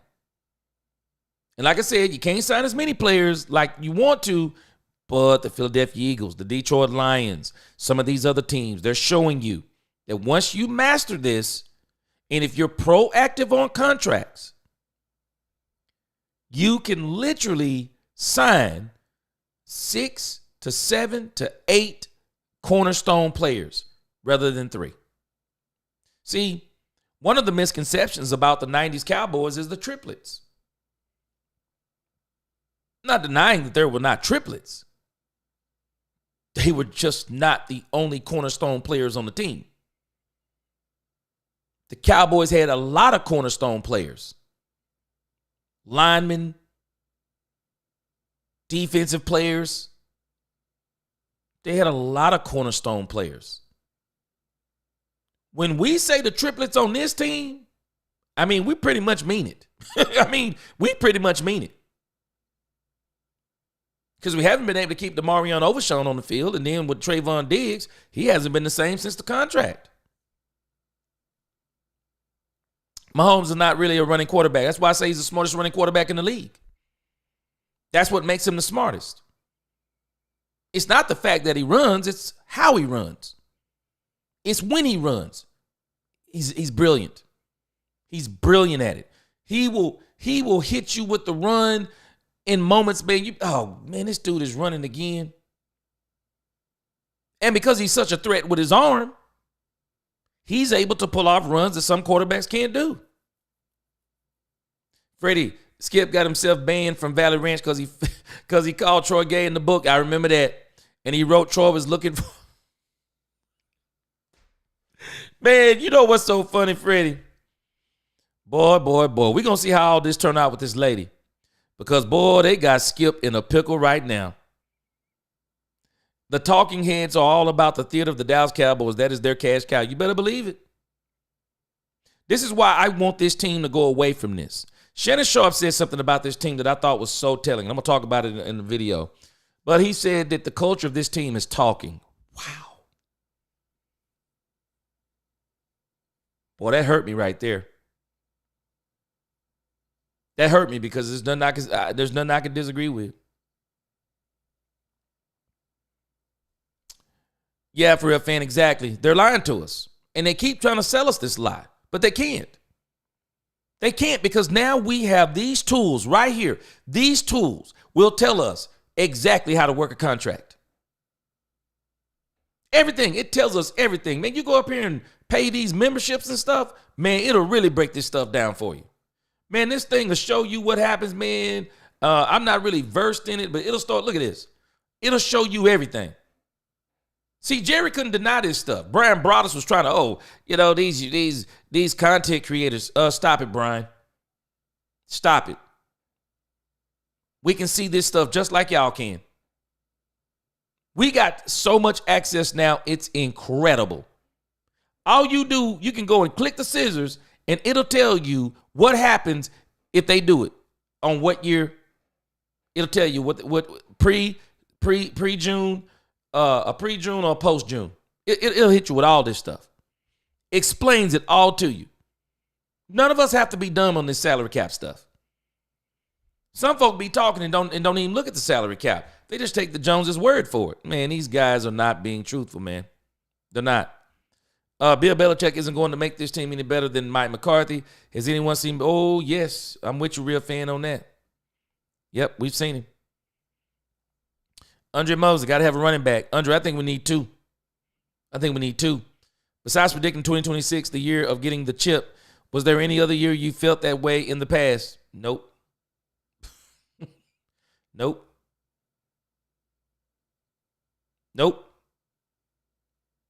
Never felt that way.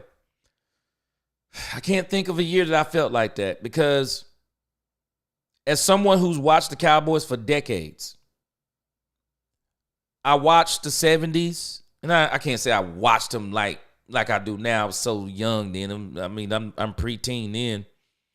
But watching those early Cowboys in the 70s, and, you just had a feeling of how good they were. I mean, Roger Staubach was a monster. And then when you look at being in the 90s and just knowing you were just better than every team you lined up against, and you knew, we just knew. And not to win Super Bowls, even in 94 when we didn't win, when San Francisco beat us in 94. We were shocked. No one thought the 49ers was going to beat us, even with Deion Sanders. We were shocked. They had Troy Aikman's number. They picked him off 3 times. And it's pretty hard to come back when you have 3 interceptions and you go in halftime down as much as they were down by. It's hard to come back. We were shocked. All of us Cowboy fans, we were shocked. But it was the 49ers year.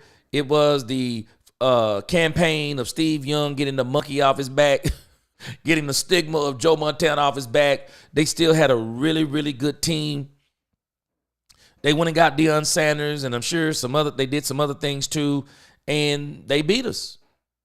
And we were still shocked. And then we got back to the Super Bowl the next year, and nobody was shocked again. Because we had gotten to the mode to where we expected. I'm sure just like the decade of the New England Patriots winning the Super Bowl. Do we not understand people were shocked when the Giants beat the New England Patriots not once but twice? People were shocked. They were shocked when the Eagles beat them. Why? Because people pretty much thought they were better than those teams.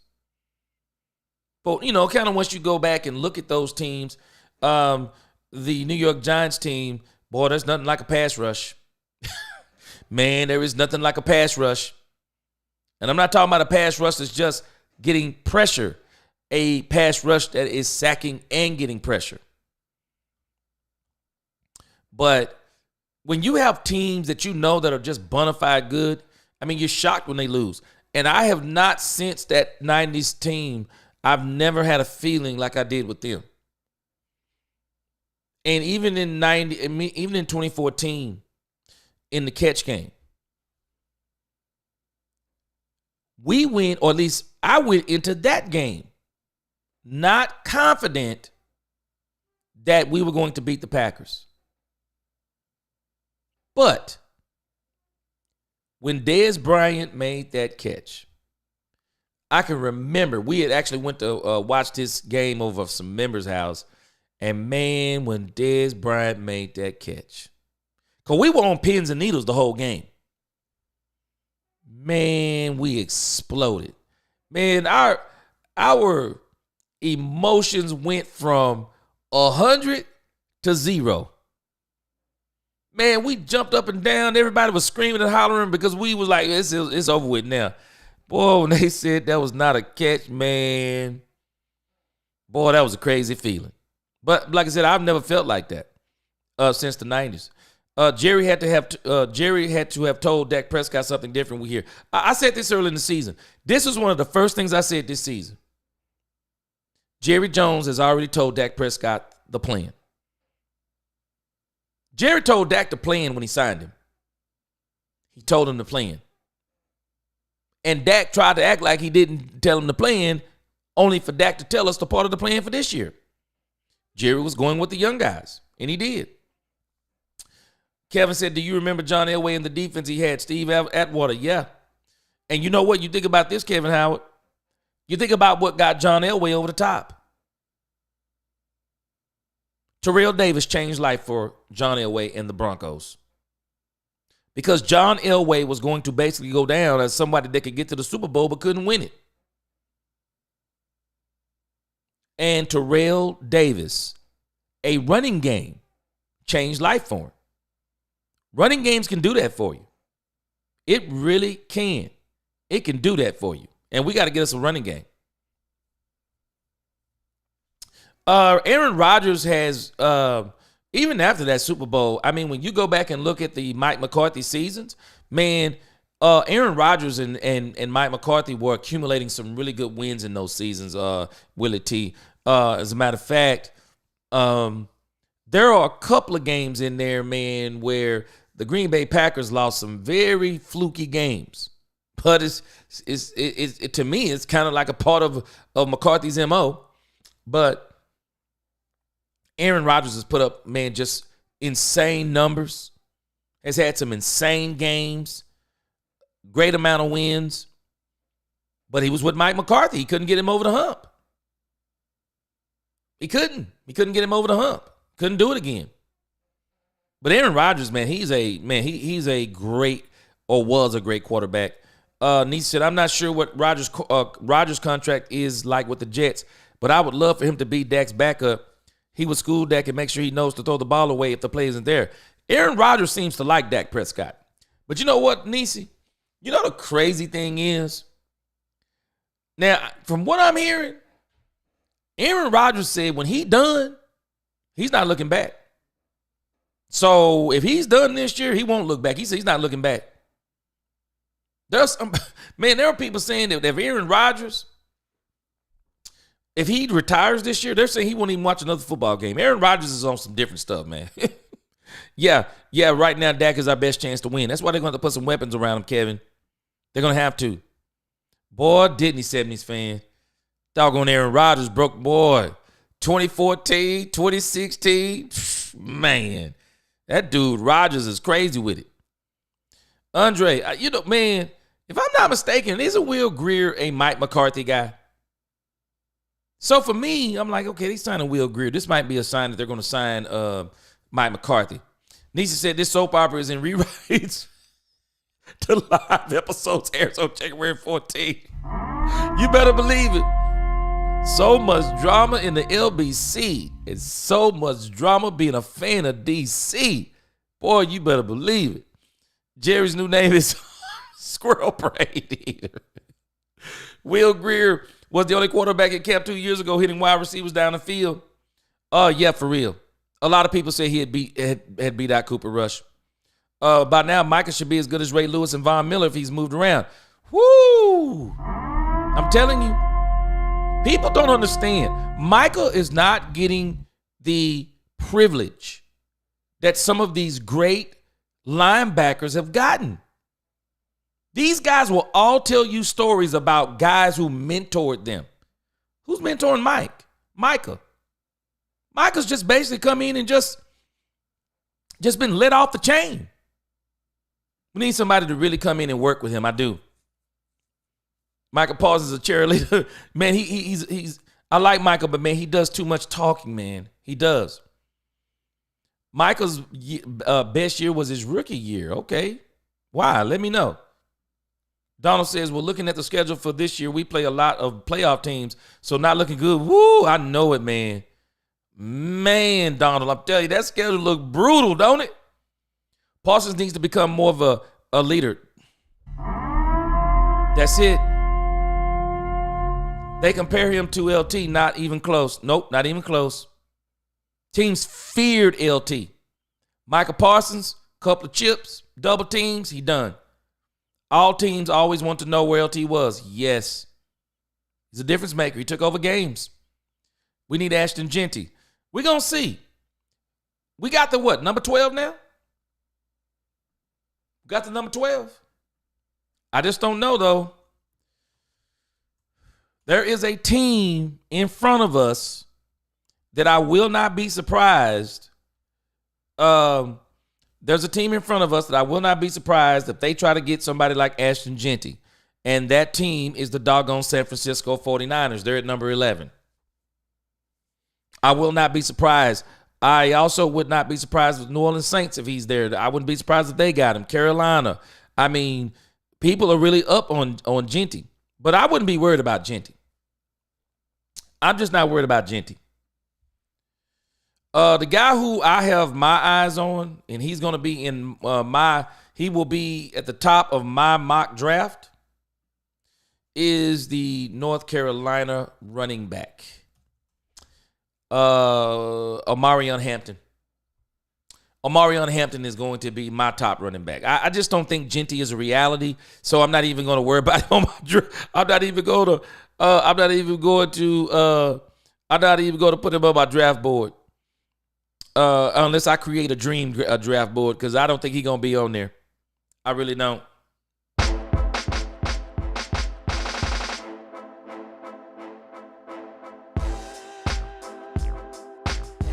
Dak Delusion says CD is good, but no, he's not a dog like Dez. Yeah, I think Dez was a dog. He was. Willie T said, wait, G, you said Dez didn't get developed like CD, but Garrett was the head coach, and you said Garrett was a good coach. Come on. Well, I don't know how much of that is on the coach, but I do know the talk was that Dez was not, and I think who they were blaming this on was the wide receiver coach. Because we have to understand, Willie T, I mean, I know you've been around football, because even when my sons played football, one of the things I always noticed, they always got the position coaches. The head coach doesn't teach the wide receivers how to run routes. That's not him. That's not what he does. He depends on his position coaches to do that. The position coaches are working with whatever position the head coach works with, and he typically works with a position, I guess, depending upon the team. Well, that's the one he's responsible for, if he actually does that. He wasn't responsible for the wide receivers. And I remember, I forgot that guy's name, but they were talking about him and how that he did not develop Dez Bryant, or didn't work with Dez Bryant on the route trees. I don't think that's Jason Garrett's fault. I think they were basically just using Dez to what they felt his strength was. Slants and goals, jump balls. He was successful at it. I mean, Dez was killing it. So they ran with it. But like I said, when I say Jason is better than people give him credit for. And I don't think Mike McCarthy is that much better than Jason Garrett. I don't think either one of them are great coaches.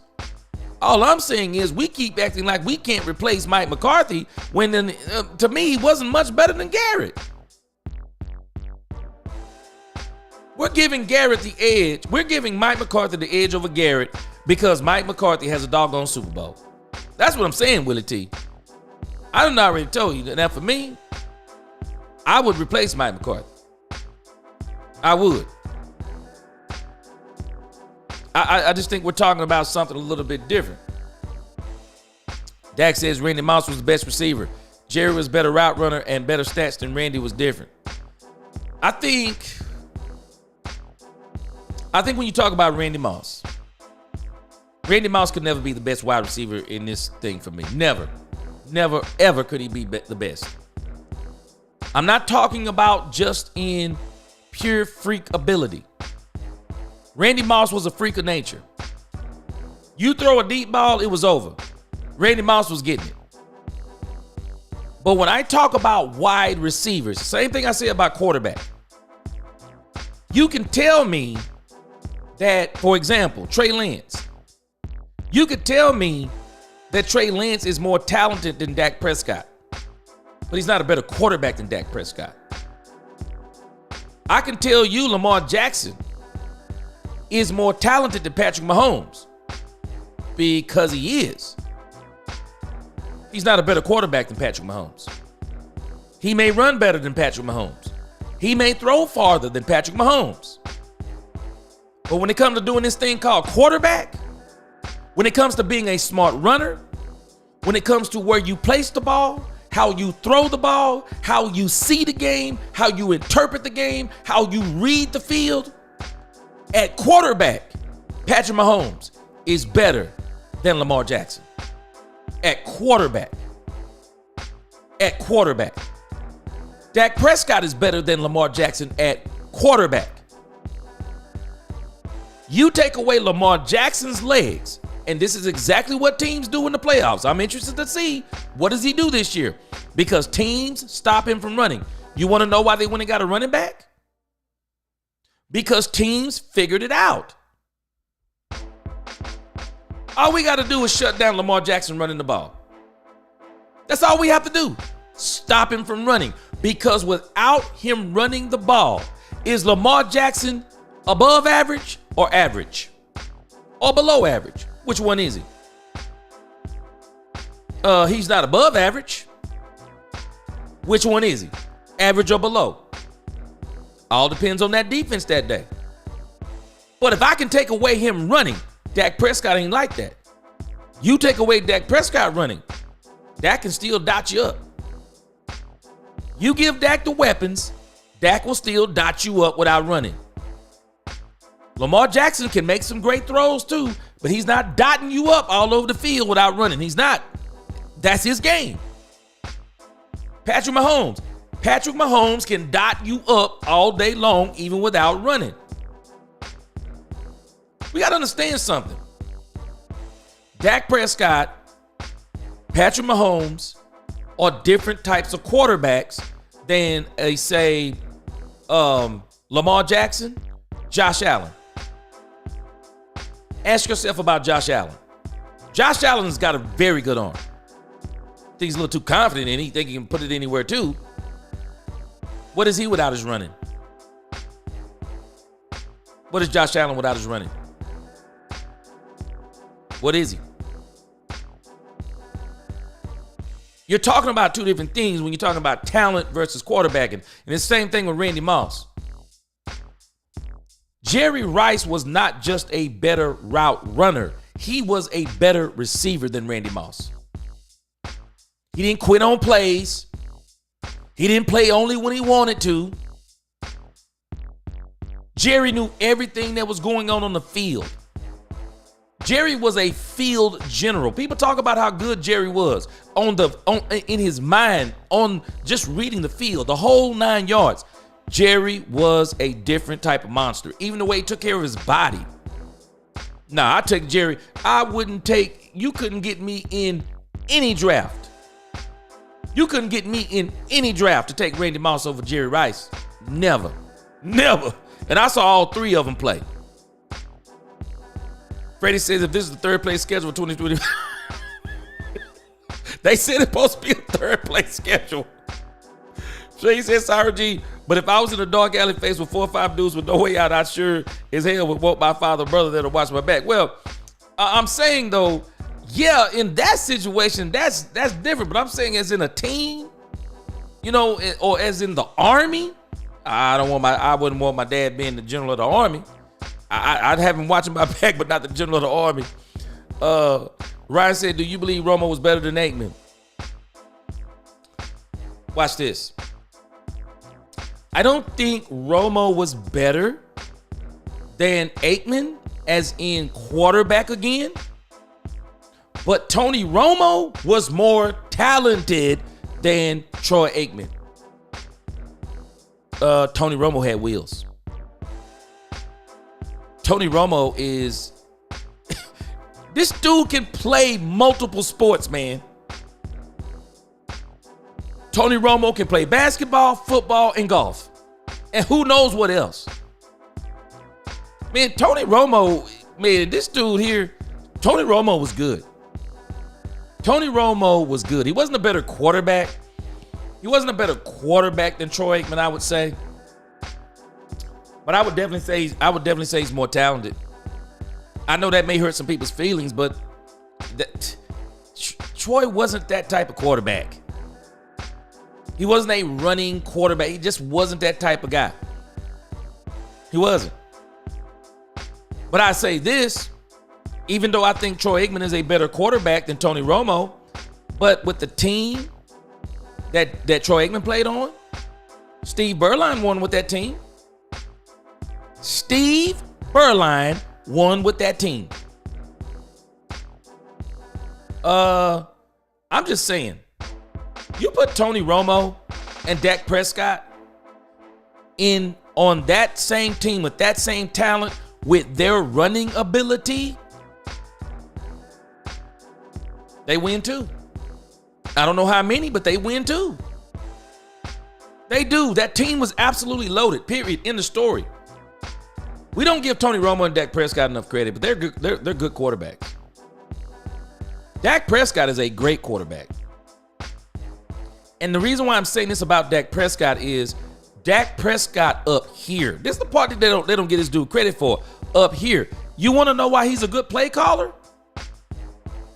Up here. Dak Prescott is cerebral. Up here. Dak Prescott not only is a good play caller, he understands situational football. I mean, we're joking around. I mean, Roberta, she's probably serious. Man, they all let this dude I bet you if Dak called his own plays, this whole franchise, this whole fan base would be shocked. How much you bet this team would be winning more games? If Dak Prescott called his own plays. Dak Prescott is a studier of the game. He's a studier of the game. He can call plays. He can call his own. He knows the playbook. Jackie Smith said, what happened to the great Aaron Rodgers? Aaron Rodgers, wasted talent. Spent so many years of Mike McCarthy. Couldn't get over the hump. Too late by then. Now we're getting him in his decline. Aaron Rodgers to me made a mistake going to the Jets. I think what he needed to do, especially in the twilight of his career, Aaron Rodgers actually needed to go to a team like the 49ers. Aaron Rodgers needed to go to a team that was loaded at every position almost and just needed a quarterback who was smart and good. He could have did the same thing that Peyton Manning did with the Broncos. The Jets was a terrible move. Yeah, it's not the same. It's not the same. The team's not good. It's not. Yeah. So did Tony Romo. Yes, Jackie Smith, you're right. We got to get CD another wide receiver. If not, it's going to be more of the same. The thing about Aikman that folks may have forgotten is how mentally tough he was. Oh, for sure. Aikman kept teams full of wild ones, focused play after play. I just got to disagree with you on that part, Troy. I disagree with you on that part because we have to understand he didn't have to keep this team focused. Jimmy Johnson kept this team focused. Jimmy Johnson built a mentality into this team that it was a team that held one another accountable. It wasn't just Troy. It wasn't just Troy. It was Michael. It was Emmett. It was some of the guys on the line. It was guys like Darren Woodson. We do not understand how loaded that team was. Not with just players, but leaders. Man, they were loaded. They were loaded. You'll never get that combination again. You'll never get that combination again. They were just fantastic, man. They were. Yeah, Deion was the man. I'm telling you, man. Yeah, Jimmy didn't lead the boys because Jerry said that 500 other coaches could catch the Cowboys. Jimmy left because Jimmy made the trade with Atlanta for Tony Casillas, and Jerry called a press conference, and we have just traded Tony Casillas, and he got pissed. Well, at the same time, Jerry let him go. I mean, he didn't fire him according to Mike Fisher, but he didn't bring him back. I mean, I've heard the story already. I mean, Jerry tells the story. Jerry tells the story when he did it. Yeah, Jerry flat out didn't bring him back. It don't matter what Jimmy got ticked about, because I'm pretty sure it wasn't the only thing he got ticked at him about. Man, Ryan.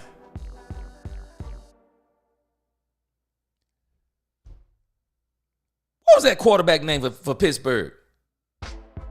Neil O'Donnell. Neil O'Donnell threw the ball right to Larry Brown. Larry Brown didn't make some crazy plays on the ball. Threw it right. Man, somebody need to go check this dude's bank account, because Neil O'Donnell was playing for the other team or something, man. Yeah, I give it to you. I think the Kevin Smith injury really hurt the Cowboys. And in that 95-96 season, they were definitely not as good as the two previous Super Bowl winners. And that was simply because, to me, Jimmy wasn't on the sideline anymore. And the team was already starting to kind of falter, but they still were able to. And Deion Sanders really helped them get over the hump, too. Deion Sanders played for the Falcons, 49ers, Cowboys, Atlanta Braves. Poor Deion. Man, people do not understand this. Boy, Deion was a different type of athlete, man. Only reason Sanders made a difference is ref allowed the DBs to mug receivers. Yeah. In that game against 49ers, yeah, it was pass interference. But we don't take nothing away from Deion either. Deion could flat out hold people without having pass interference. I mean, Deion was just that good. It was both Jerry and Jimmy. Yeah, they did. Yeah, I remember Barry Switzer saying he talked to both of them, asking them how could they mess it up. Jimmy was very confident too, because Jimmy felt like he could go somewhere else and win. But Jimmy and Jerry both underestimated. I believe they both underestimated the Herschel Walker trade. It put them over the top. The Herschel Walker trade put them over the top. That Steelers team almost beat us in 96. We just weren't as dominant. Yeah, exactly. Want to see the real versus Troy, Aaron, and Deion. Go watch the 93 game versus Dallas in Atlanta. Deion was turning benches over after getting burned like 9 times. Hey, man, let me tell you something. Michael Irvin was a beast of a receiver. He was hard to deal with, too. Mike was crazy with it. Mike didn't have the career that Jerry had because of injuries. Mike was an absolute beast, Troy. He was an absolute beast. They should have rolled with Tony, would have beat the Packers. You know what? I wish in a multiverse I could see it. Freddie says that is what Jerry likes and respects when you stand up to him. But if you coward to him, you're done. I believe it too.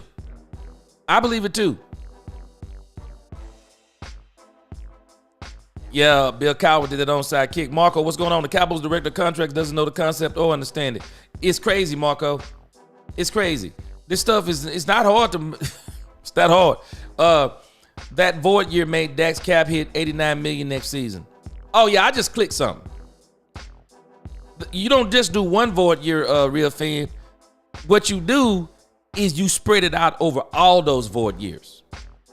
You spread it out over all those void years. And mark my words, it will not surprise me if Dak Prescott sits down again in the third year of that contract, depending upon how he's playing.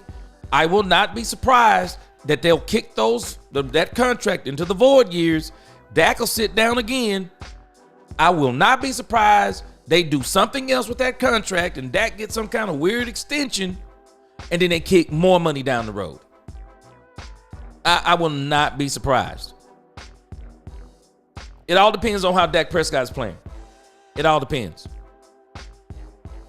Cooper Rush, 0-3. Man, them Eagles exposed him. Add avoidable years. Yep. It's the new way to do it. So UDAC will be in the cap up years, no longer on the team. Everybody does it. It's what everybody does. This is how everybody's doing it. It's the new way to do it. These are the four proprietors of the flesh of mankind. You have the personal property, you have the corporate property, you have the state property, all financed by the banking property. Okay? Too much talking and lying and not enough doing. Yeah. Jerry has a Hollywood culture in Dallas. Yeah, until we get away from that and get the team back to its roots, regardless of the quarterback, we will continue to lose. I got confidence. I think Dak is going to do it next year. All right, guys. Nisa says Micah is being mentioned by Jerry. Podcast check. Dissing Dak check. You better believe it. You better believe it. And if I'm not mistaken, isn't he going to the game? Isn't he going to the game with Jerry Jones? No, Cap, what's going on? Cowboys need to draft a tight end. Yeah, I think so too. Warren from Penn State and CeeDee Lamb, you draft the running back in the second round, maybe the running back in Iowa, and you got a super team. I'll tell you this, no Cap. I don't think your team going to let Genty get to the Cowboys. Guard Nicholas Singleton is the next Dallas Cowboy after 3 TDs against Notre Dame. I can see it. Okay, I'm going to have to go check that out. Troy says if Jerry could have any move back, it would have been not drafting Moss. Yeah, I believe that too. Aikman's ability to throw down the field and Moss getting open deep and still having Irvin at least one. Oh, man. Yeah, that would have been crazy right there. Irvin and Moss would have been crazy. That would have been crazy. The Eagles' schedule is brutal. No way they win the division next year. I can't wait till all the schedules come out. But I can tell you this, no cap. No cap, but the Cowboys' schedule is crazy. Crazy, man. They talk about that's a doggone third place schedule. Shoot. I'm like, Fred, I hate to see a first place.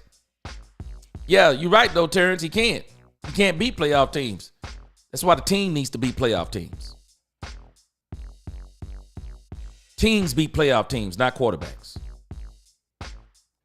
Only the elite of the elite do that, and it has to be in their hands. But teams beat teams. We say this too much. Only in Dallas. No, we got to get our team to beat playoff teams because he's not the only one coming up short. Tom Brady went to Tampa Bay. Yeah. Rodgers is not smart. That's it, Troy. Yeah. He should have went to a team that was loaded instead of trying to go to the doggone Jets. Terrence Libbert, the Great Wall of Dallas, they were monsters. Dak still can't get the Cowboys to the NFC. That's the problem, real fan. We got to stop saying Dak can't because he can't. You're right, not by himself. Build a team that can. We never said Troy can or Troy got us this. No, we never said that. The team did it. We didn't even talk about Troy I remember the 90s. We did not talk about Troy Aikman like this. Nobody did because his numbers were pedestrian. Not because he was bad, but because the team was that good. They were a running team. He ate on play action. He didn't have to throw the ball a lot. We didn't need this stuff from Troy. When you got a top 10 defense, you can do a whole lot of things. We don't even give the 90s Cowboys. We only talk about the offense. That doggone defense that Troy Aikman played with they was fantastic. Gee, if the Cowboys win this draft and actually spend money in free agents this offseason, then they're going to go 13-4, 12-5 next season because I still believe that we aren't as bad as... No, I don't think so either. We're going to be back in contention. This is why I'm telling you, man, 2026, I got the feeling. Chip year. Chip year. Chip. Yeah, he got traded to the Jets. He wasn't a free agent. Yeah, he wanted to get out of there too. He going to learn, though. As I always say, fat meets greasy. Wilson said, I don't know the Jets head coach, but apparently he's going back to the 49ers as a defensive coach. Oh, that's the Saleh guy. Yeah. Yeah, Robert Saleh.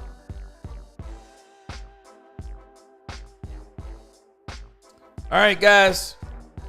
I'll be back tomorrow. We're going to be talking about the playoffs tomorrow. Y'all get your picks ready. Of course, we'll be talking about any Dallas news in between that.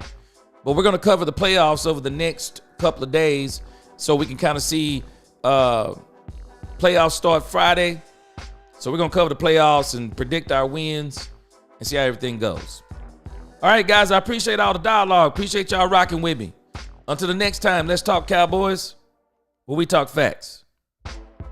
Peace.